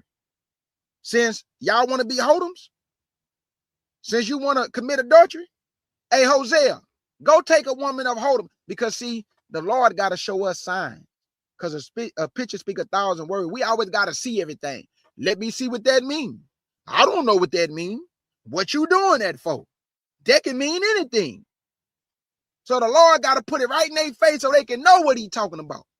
That's why he always used signs, symbols, symbolic language, metaphors, allegories, because Israel got to see everything. He told you that in the New Testament. Israel seeketh after a sign. That's how we got to see everything. Show me the Lord, and then I believe in him. I want to hear his voice. I don't know if he's real. I never saw him. Oh, my Lord Jesus. Let's keep going, man. Hosea chapter 1, verse 6 through 9. Let me get the baby powder. Hosea chapter 1, verse 6 through 9. And it reads, and she conceived again and bare a daughter.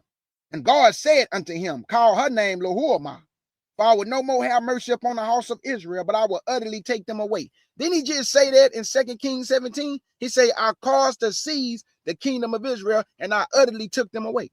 He just said that. Verse 7. But I will have mercy upon the house of Judah, and will not save them by, and I will have mercy upon the house of Judah, and will save them by the Lord their God, and will not save them by bow, nor by sword, nor by battle, by horses, nor by horsemen. He saved them by Yahshua. He saved them by Yahshua. That's why they was left in the land after the Babylonian captivity. During the Medes and Persian captivity, they allowed the Jews to go back home. Because they had to be back in that land. They had to build that temple back up. Because when Yahshua came on the scene, that temple is prophesied to be destroyed. So I can't take Judah away like I did the northern kingdom, because I come through Judah. So I need Judah to fulfill prophecy. So when I come on the scene, all scriptures will be fulfilled, the things that was fulfilled at the time that he came. This is knowledge, man. And you got to love the word, boy, when you get you some understanding. I love it. Verse 7 again. But I will have mercy upon the house of Judah, and will save them by the Lord their God, and will not save them by bow, nor by sword, nor by battle, by horses, nor by horsemen. nor when she have weaned Lohuamah, she conceived and bare a son. Then said God, call his name Lo Amah, for ye are not my people, and I will not be your God. Woo! Let's go see. Let's go to Jeremiah chapter 3 and see, did he give him a bill of divorce? I think I can find it. Let's go to Jeremiah chapter 3. And I got two more scriptures after this. Let's go to Jeremiah 3, verse 1, then I'll tell y'all when I'm going to skip down.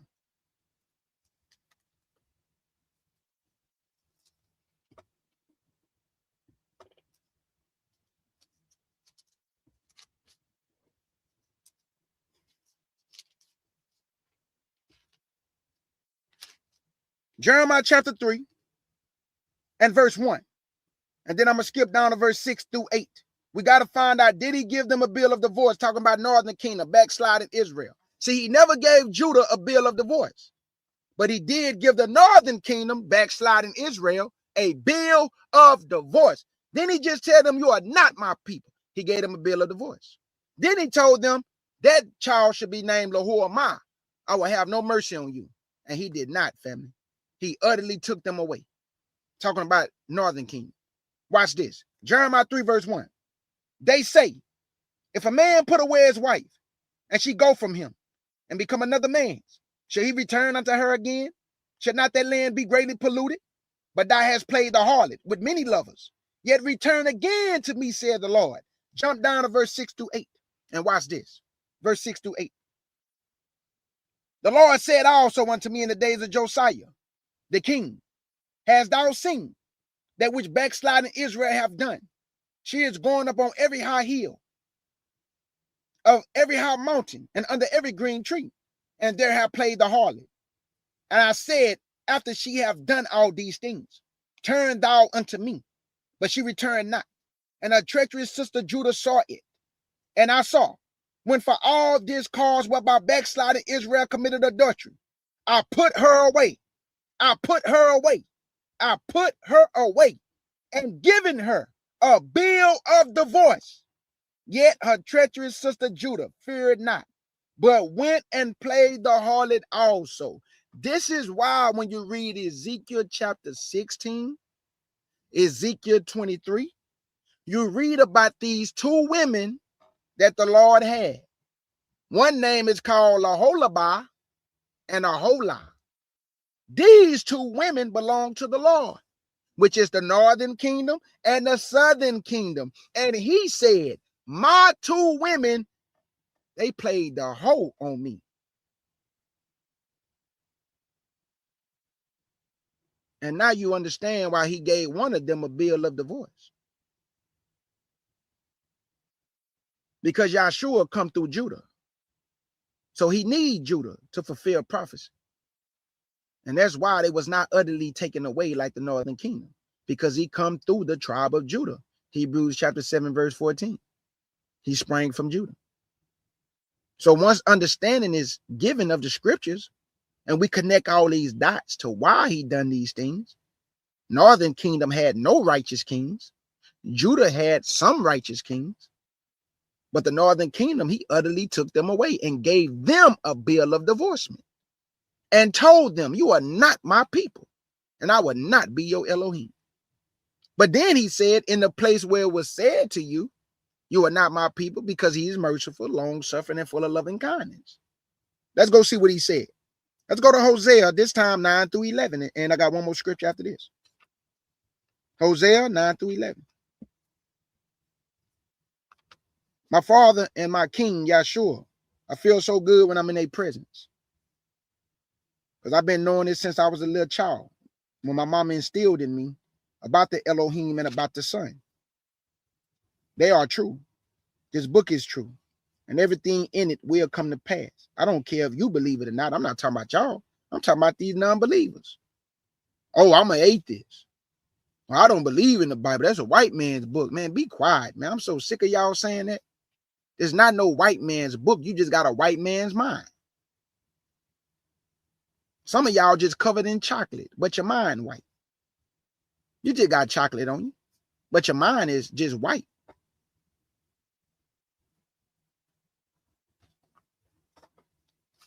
Now, we all been brainwashed, but I ain't have no white mind.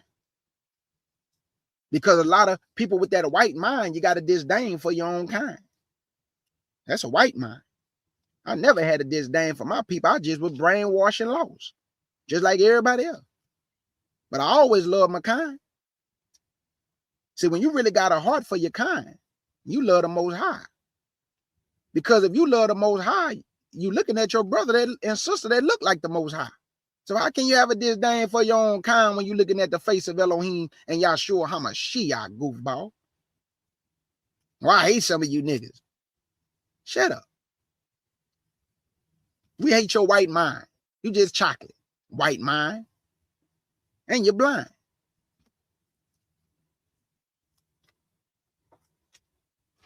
That's why, boy, I ain't finna be out here doing nothing to none of my people. I'm looking at Elohim. I'm looking at Yahshua. You pull a gun on your brother, boy, you pulling a gun on the Lord. Because they are the express image of their father and their king. Woolly hair, they got woolly hair. He made you in his image. He said you a smooth people. I know what Yahshua must look like. Very smooth, powerful looking brother. Smooth. They said that boy feet look like it was fine brass. We got feet like that. Nobody got feet like you and skin like you. You're smooth. Look at your skin. Look at your rhythm. Look at the way you dress. You dress like your Elohim. And then you're clean, people. You take a bath with rags and soap. God don't like dirtiness.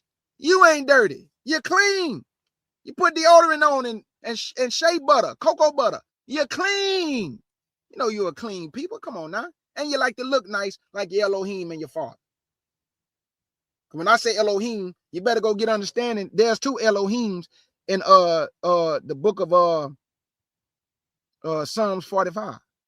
Oh boy, hey, I know I buzz heads with that one when they say, man, why is two Elohims? Because the father said to Elohim, yo Elohim. I love it. I love it, boy. Oh, I love putting Negroes to shame and heathens too who come up against the Bible. I love making you look goofy. All right, family, let's go to Hosea 1:9-11. Oh, it feels so good.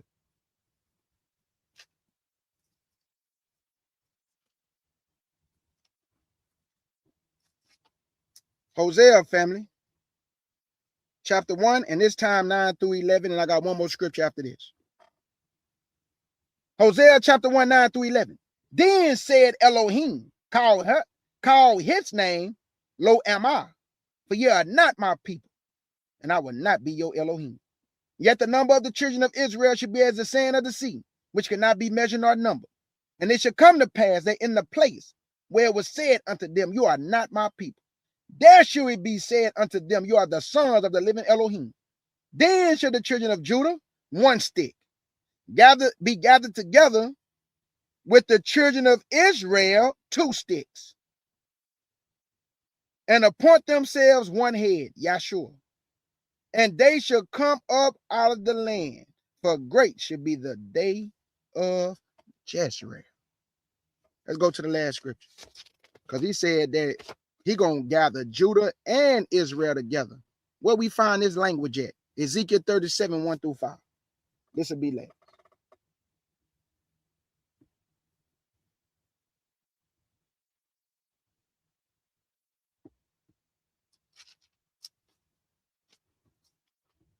Ezekiel 37, 1-5. I'll tell y'all when I'm gonna skip down. This is what the Lord gonna do with the nation. Ezekiel 37, 1-5. And it reads, and this will be last. The hand of our Elohim was upon me, and he carried me out into the spirit of the Lord and set me down in the midst of a valley which was full of bones, and caused me to pass by them round about. And behold, there were very many in the open valley, and lo, they were very dry. And he said unto me, Son of man, can these bones live? And I answer, O Elohim, thou knowest. Again he said unto me, prophesy upon these bones, and say unto them, O ye dry bones, hear the word of the Lord. And that's what we're doing in our time. He have breathed life into us, and the nations don't like it. He have awoken you, and the nations don't like it. See, people only like you when you at the bottom. They'll smile with you. But when you start rising up, jealousy kick in. Jealousy kick in, family. Let me tell you something. And nobody don't got to believe, KJ. You don't have no friends of the other nations. They can be courteous. They can be nice. But believe me, you ain't got no friends. You ain't got no friends, fam. And the sooner you realize that, it's the sooner you can understand and deal with reality instead of dealing with this false narrative of reality that you have friends of the other nations. The only time they are around you when they can use you and abuse you. But if you're in a position of power, they don't like that.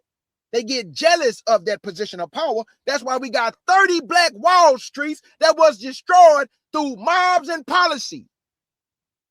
You better read that book. 30 Black Wall Streets destroyed because of jealousy and envy. These your friends, huh?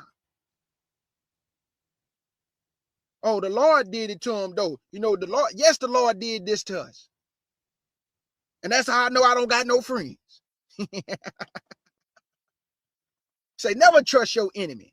But y'all telling me to pray for my enemy when he just told me I can't even trust him. So I'm supposed to pray for something I can't trust. Then y'all lied and told me, don't rejoice when my enemy fall. But David rejoiced over Goliath. Hezekiah and them rejoiced when they were singing and God destroyed their enemy. They said they went back to Jerusalem rejoicing. In Revelation, he say, at the fall of Babylon, rejoice. But y'all say, no, you don't supposed to be doing that. But everybody rejoice at the fall of Negro. Every time we die, they mocking us and laughing on the internet. Look, all niggas do is kill each other. Nobody kill more than white people. Nobody's more violent than Caucasian. You're violent. You love blood. Nobody's more violent than you. You can't talk about nobody's statistics. If I was you, I'd be quiet. You would shoot anything up. Babies, schools, movie theaters, grocery stores, daycares, parking lots, windows, festivals, carnivals. It don't matter. Let's go to the last scripture. I'm at verse 3. And he said unto me, Son of man, can these bones live? And I answered, O Lord God, thou knowest. And he said unto me, prophesy upon these bones and say unto them, O ye dry bones, hear the word of the Lord. Thus said the Lord God unto these bones, behold, I will cause breath to enter unto you, and ye shall live. And he caused this spirit of this Bible to enter into us, and we are alive. They trying to kill us through the food, water, but it ain't working though, because he said we going to eat poison and live, goofball. Jump down to verse 15 to 22. 15 to 22.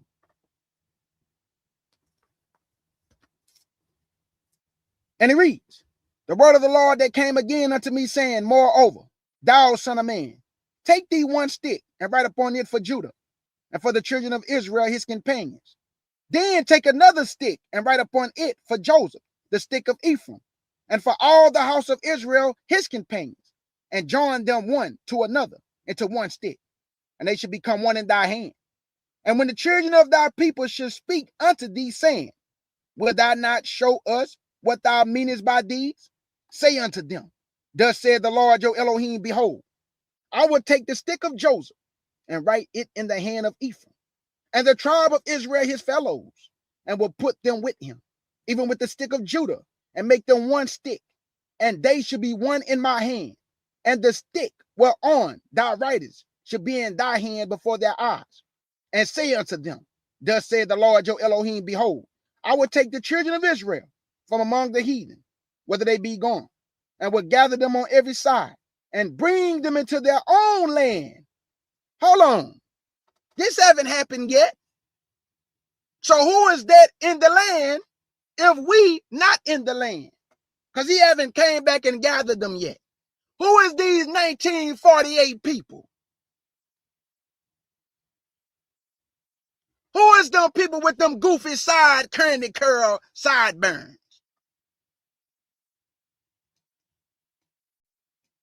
Come on now. Let's keep it real. Verse 22. And I will make them one nation in the land upon the mountains of Israel, and one king should be king to them all. And they should be no more two nations, neither should they be divided into two kingdoms anymore at all. And that's the lesson, family. My beloved sister, Project YAH's Garden. I pray this help you, my sister. I pray you get some understanding from this. God destroyed the house of Israel, or the children of Israel, or backsliding Israel, because they committed adultery on their husband. Now, Judah did the same thing, but as you see, he gave house of Israel a bill of divorce and left Judah in the land. And they was taken down by Nebuchadnezzar 136 years after the Syrians took down the northern kingdom. And then after Babylon, Medes and the Persians. When the Medes and Persians came on the scene, they allowed the children of Judah and Jerusalem to go back home to do what? To work on the house of the Lord. They allowed them to go back into the land. And then in the time of the Greek Empire, our people was at home. And this is where you get the Maccabees from.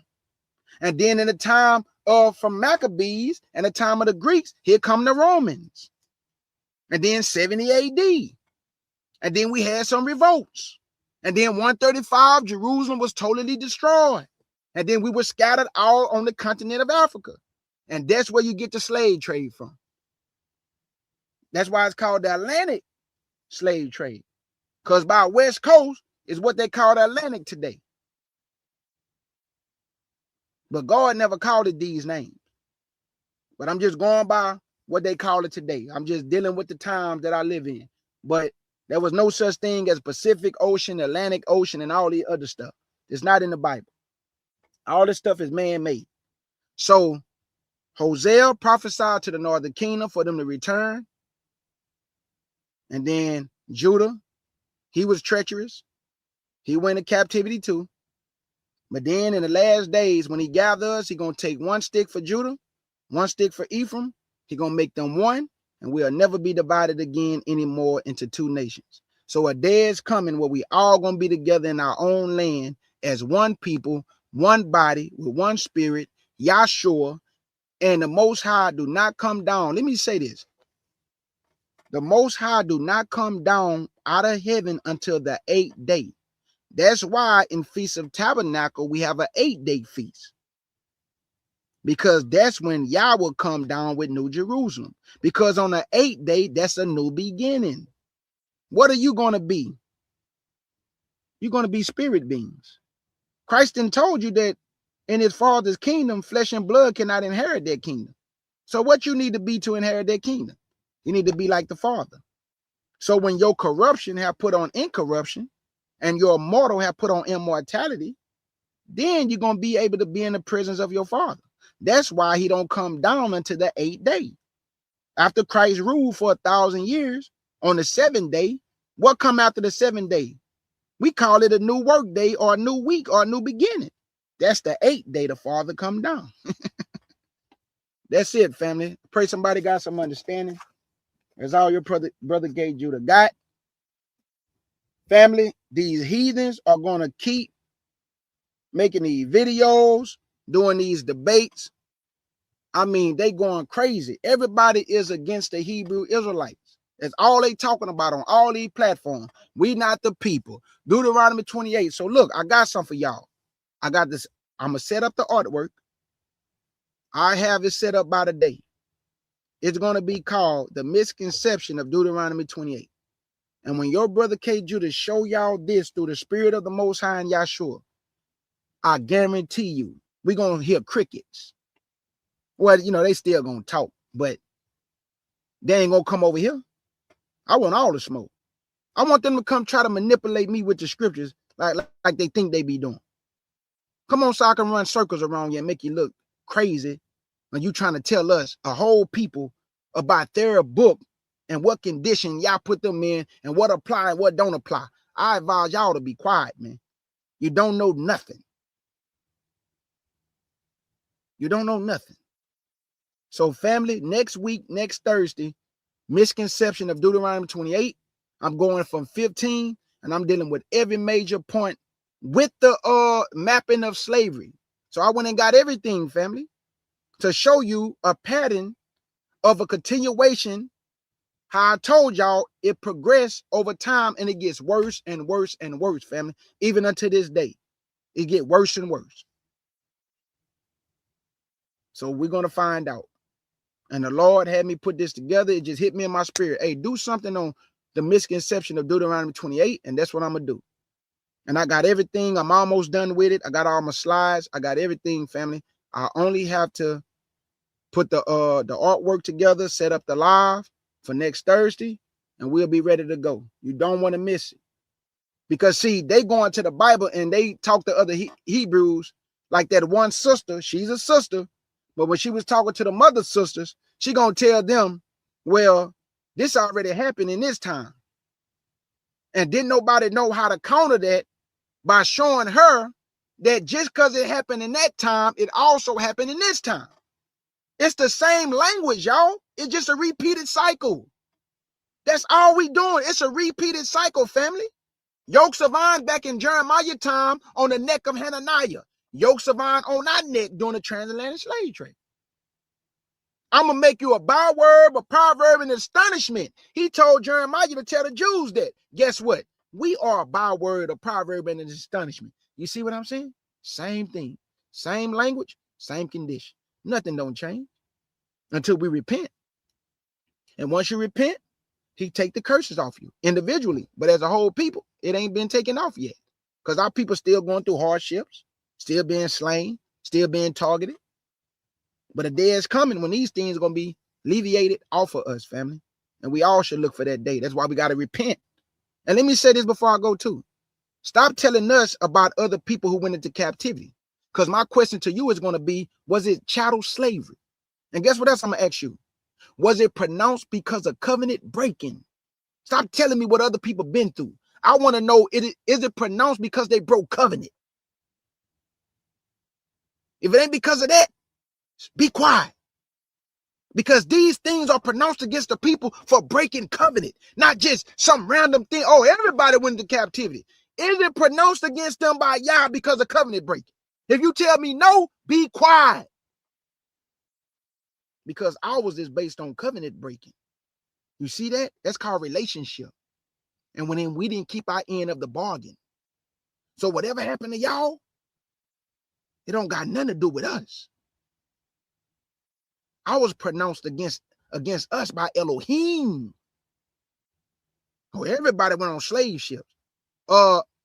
Is it called chattel slavery?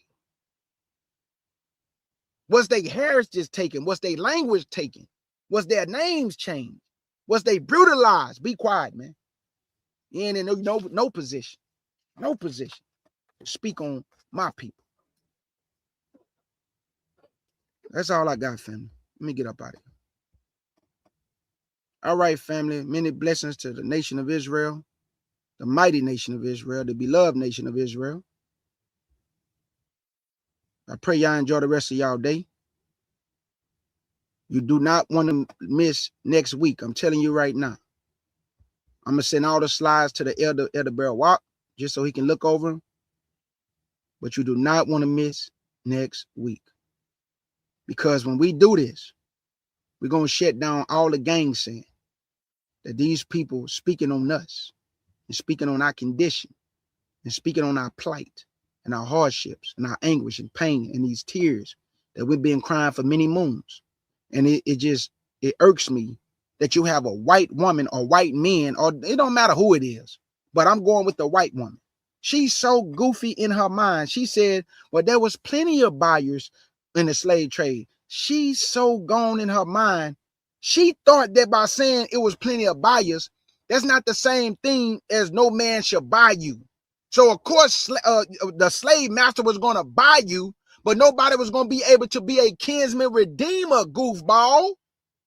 Meaning save you out of that condition, buy you back. Like you can buy your brother back out of slavery, or your sister, or your children.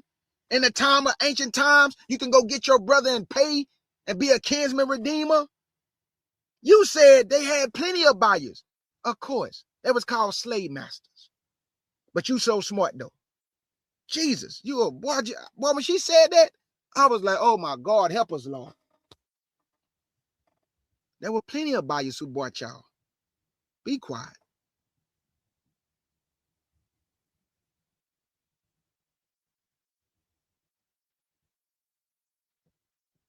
How do you pray and stay in line with the perfect will of the Father? Read the scriptures and walk in the Spirit.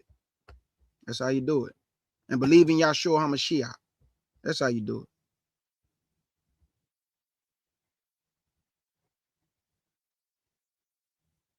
All right, family. Who is this? Hold on, time out. Hold on. Who is this? I'm trying to see. I'm trying to see my beloved twin. Who is this? Oh, this person. He keep putting the same thing. Oh man, let me get this off the screen.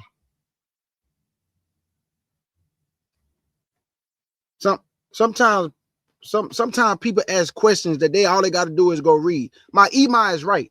I'm being honest. My email is right.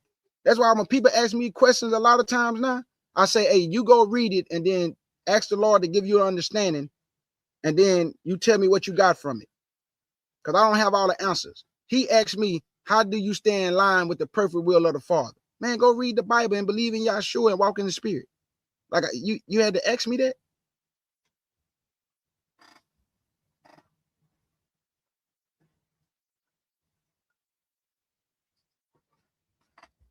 Okay, hold on. My beloved sister Geneva have a question. Let me go see my sister.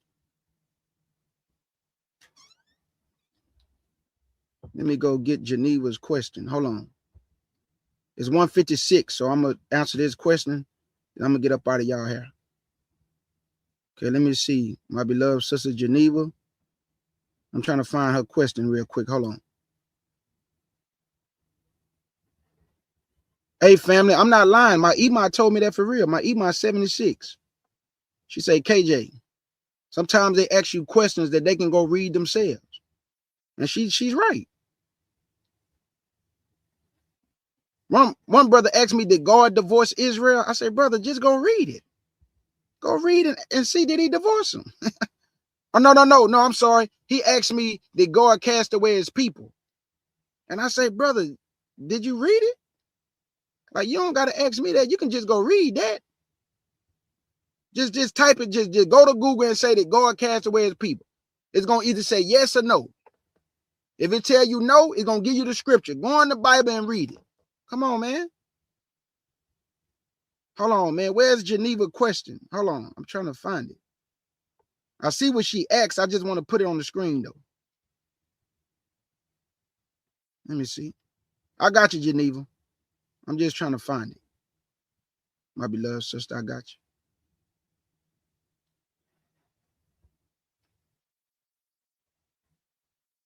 you. Okay, let me see. Man, where's Geneva at? Okay, this is it right here? No, that's not it. Hold on.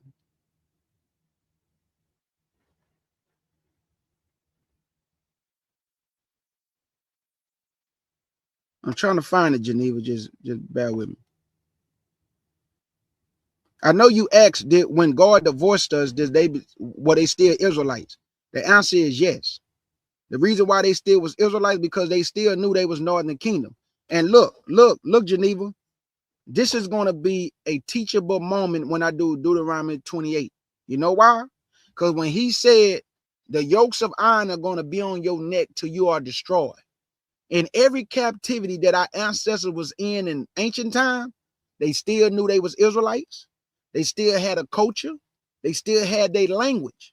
So what time frame did the yokes of iron come off and we was totally destroyed when our heritage, our language, our culture, and everything was gone?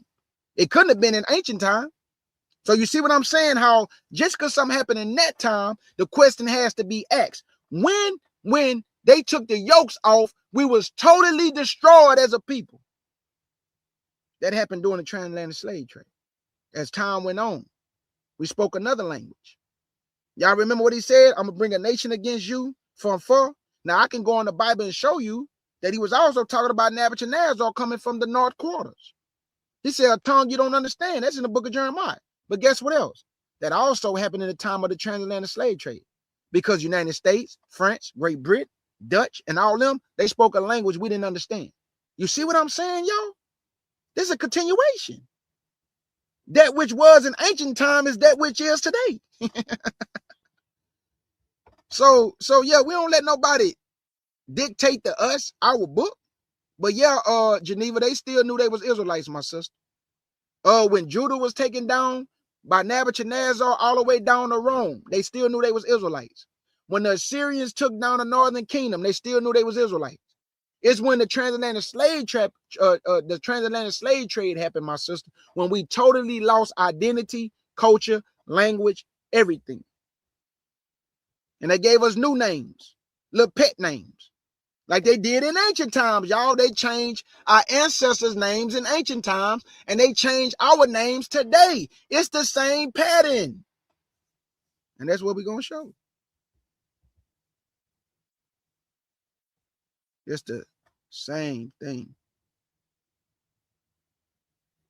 Thank you, August Dreams, my beloved, holding it down in the chat. All the moderators holding it down.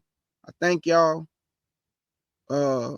Like I say, peace to the family in the chat. I'm just reading y'all comments.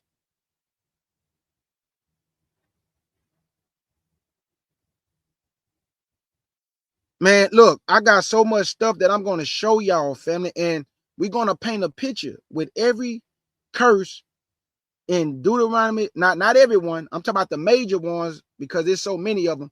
I'm going to go from 15 to 68, but I'm moving around the place, getting the ones that really hit home based on our condition today and based on their condition in ancient times. And we're going to prove, family, without a shadow of a doubt, that those curses that was pronounced against us are not one single event. They are progressive. It keeps getting worse over time with each captivity. Because guess what? The Greek captivity was worse than the Medo-Persian captivity. The Roman captivity was just as bad as the Greek captivity. Man, they did our people dirty, boy. Y'all better go read history. What they did to them after 70 AD, man, they slaughtered so many. They were still chasing them down when they was fleeing into Africa. They still were slaughtering them.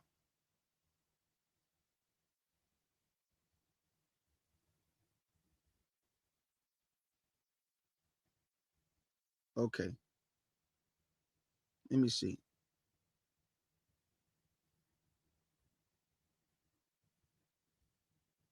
All right, I'm just reading y'all comments. Oh, there you go, Geneva. Okay, I got you right here.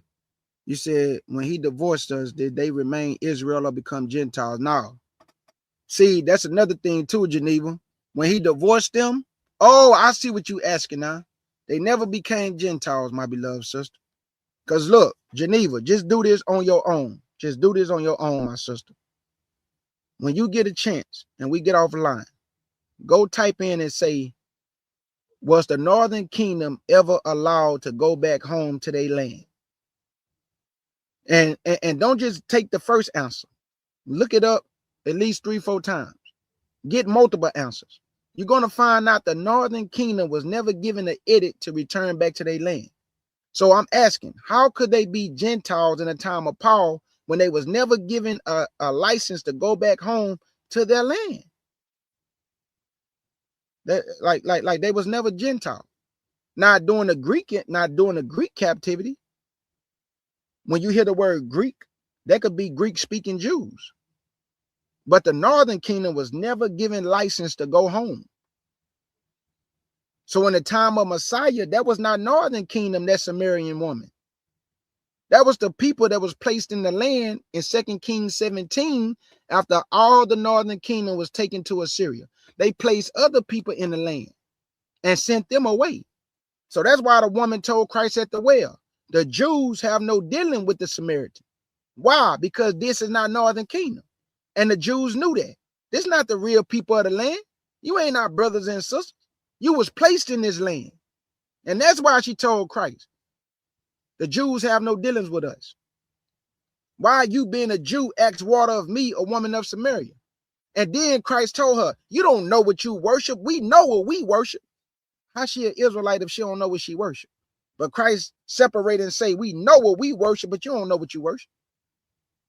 It's just stuff like that we got to pay attention to. That woman was not no Israelite, man. That was not northern kingdom by blood. That was people that was placed in the land after northern kingdom was taken down in 2 Kings 17. And that's history in that book. There's history in this book. Hey, family, if you have any questions for Elder Beryl Watt, he will be doing, he got a brother coming on that deal with DNA. And if y'all have any questions for the brother that y'all want to ask about DNA, email Elder Beryl Watt with your questions, so that way he can ask the brother when he come on next week. So if y'all have any questions, send it to Elder Beryl Watt, and he gonna ask the brother when he come on. DD, hey, please go support DD, man. Listen to me. I never seen nobody do animated videos like her. I'm serious, man. Go watch my sister right here. The name of her channel is called The Scrolls of Judah. The Scrolls, like scrolls of the Bible, the Scrolls of Judah. Support my sister, man. I also support the Eve Way Speaks Truth. I don't know where Eve at. Oh, she's not in here right now. I also support the Eve Way Speaks Truth. And also support my beloved sister, Antonia Set Apart Hines. These sisters do great videos and great content. I also support the Nazarene Hebrew Institute of Faith. Support these people, man. You feel me? Y'all gotta show love.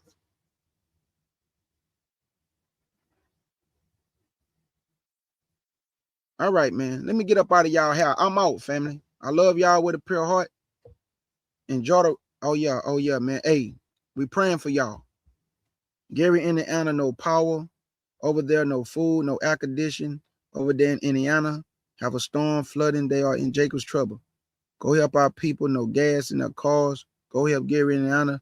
They need help. Hey, man, I've been hearing about what's going on in Gary. And I want to tell y'all, they trying to scare us with, the, talking about our recall on the food. And these people losing power. They wicked, man. That's why I'm telling y'all, we don't got no friends, man.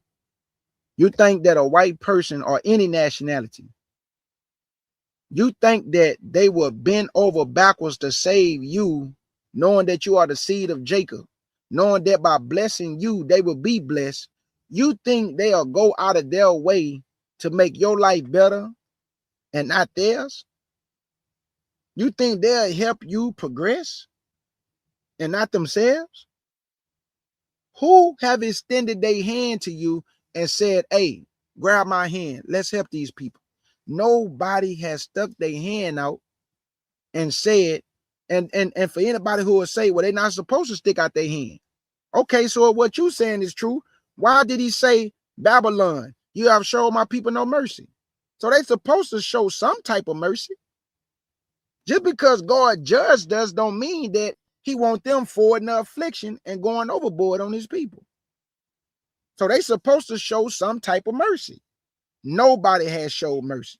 Not no African nations, no European nations, no East Indian nations, no Arab nations, no Chinese nations, Japanese nation. Nobody has showed pity to you.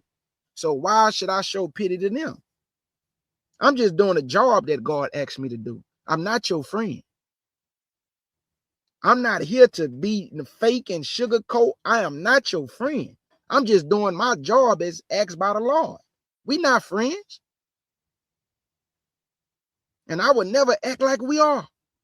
So that's why I stay away from these nations. And it has given me great peace. Now, if you got friends of the other nation, you say, well, my friend's not like that. Hey, do your thing. I don't want to be around nobody that don't look like me. You go do your thing. You do your thing. Okay, Judah gonna stay over here with his people and do my thing.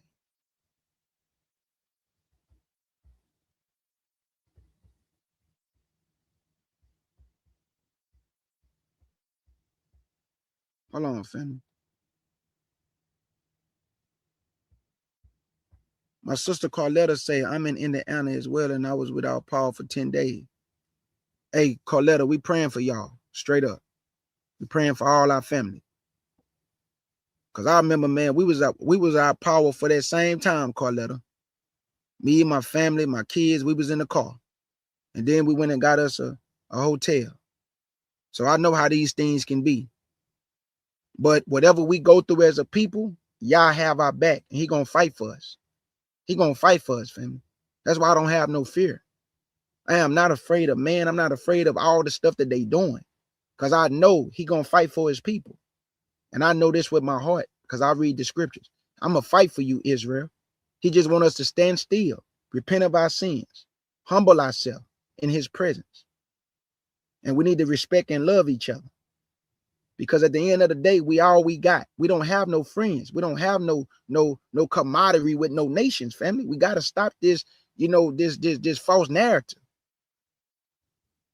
And stick with your own. I don't care if people get mad when I say we shouldn't mix. I'm going to keep saying it. If you mixing with these heathens and you have a family, don't get mad at me for your decision making. You chose to lay down with a heathen, not me. So when I'm telling you to teach your children to do better than what you done, teach your children to love themselves enough to marry somebody that look like them and bring up seed according to what y'all want to see, not according to what you feel and the lust of your flesh. Because if y'all wanted us to mix, he would have never put it in the book of Jubilees, chapter 30. Don't give your daughters or your sons to the Gentiles. Why you think they took it out the Bible? Because I got a video of a white woman actually saying out of her mouth, and I'm going to show it. This white woman said, we are right on time. This is what the white man say. She said we right on time. We mixing with the blacks because by the third or fourth generation, you will be no more. Did you just hear me? The white woman said by the third or fourth generation, you will be completely wiped out. But you got people getting mad because I'm telling us to stick with our own. And they sit up here telling you what they doing. Yeah, we mixing with you to wipe you out. Look at the NBA right now. It's Bayesian. Them ain't niggas no more. Them Bayesian babies. All right, I'm gone. Love y'all with a pure heart. Enjoy the rest of y'all day. Salute to the family. Yeah.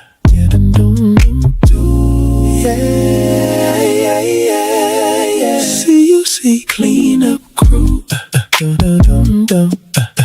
Turn it up. Let the whole room move. Walking, bass hit, floor shake loose. See family, nothing to prove. August bring flame, Eve bring light. Oracle 007, locking the sight. Now I'm a god, so make the speakers cry. Amina bring peace, lift the whole crew high. And monster bring force when the pressure gets heavy. Abasi bring wisdom, keep the foundation steady. See, we too strong. Clean up crew all night long. See, one voice, one sound. When we step in, we shut it down. There is none like the CUC Clean Up Crew family. Built from the struggle, raised in unity. Love in the blood and truth in the melody. Nobody move like the CUC family. Hands up high when the kick drum pound. CUC got the city on sound. From the front to the back, let the anthem ring. Clean Up Crew family, let the whole world sing. August, bring that fire, take us higher. Oracle 007, vision sharper. So get louder. Amina, love, got power. Monster, never cower. Bossy, build that tower. We don't fold when the nights get cold. We don't quit, we were built this bold. Every scar got a story told. Every voice in this crew is gold. No fake love, no cracks in the chain. We turn hard times into fuel for the flame. One family, one mission, one name. CUC, remember the name. CUC, yeah. We too strong.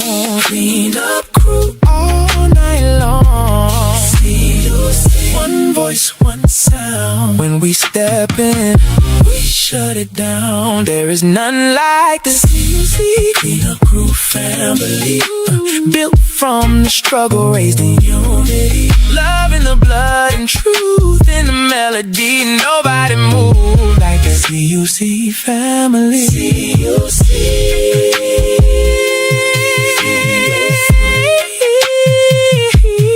Clean Up Crew.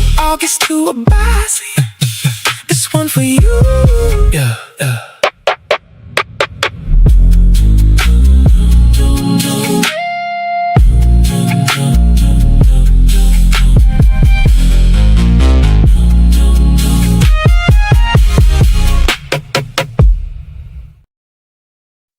Thank you, Most High Yah. All praise to you, Father, our Elohim, in faith in your Son, Yahshua HaMashiach, our King, the King of Israel, and our great Father. There is no falsehood in him, and everything come out of his mouth is truth and justice.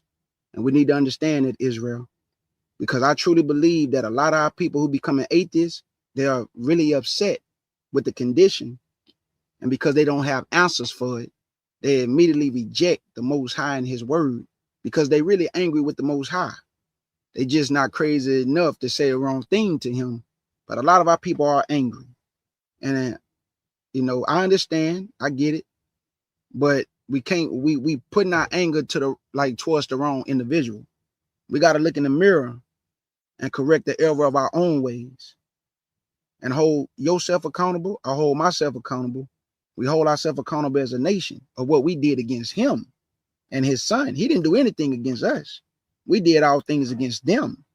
So that's why, you know, when I found out the truth, I humbled myself down and I ain't get mad and, oh man, why you did this to us? No, I just accepted the punishment, accepted the sins of my fathers, and I repented of their sins, our sins, my own sins.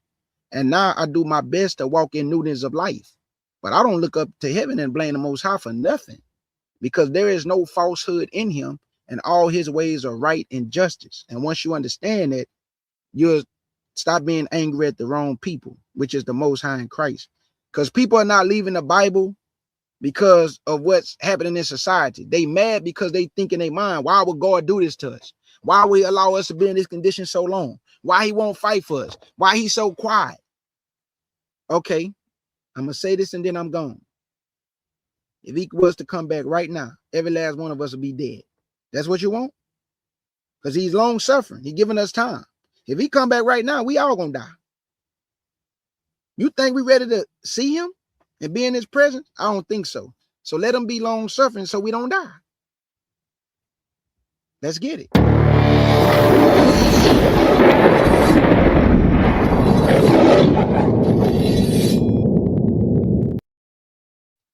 In the words of my twin sister, August Dreams, thank y'all for coming to the Lion's Den with your brother K. Judah, the CUC family. Shout out to my brother Elder Beryl Walk, my sister Sagala, Benema YAH, big salute, brother. Sharsham, Big Boy Jake, Elder Bro Tim, big salute. All my beloved brothers and sisters in the chat, the mighty nation of Israel. Let's get it.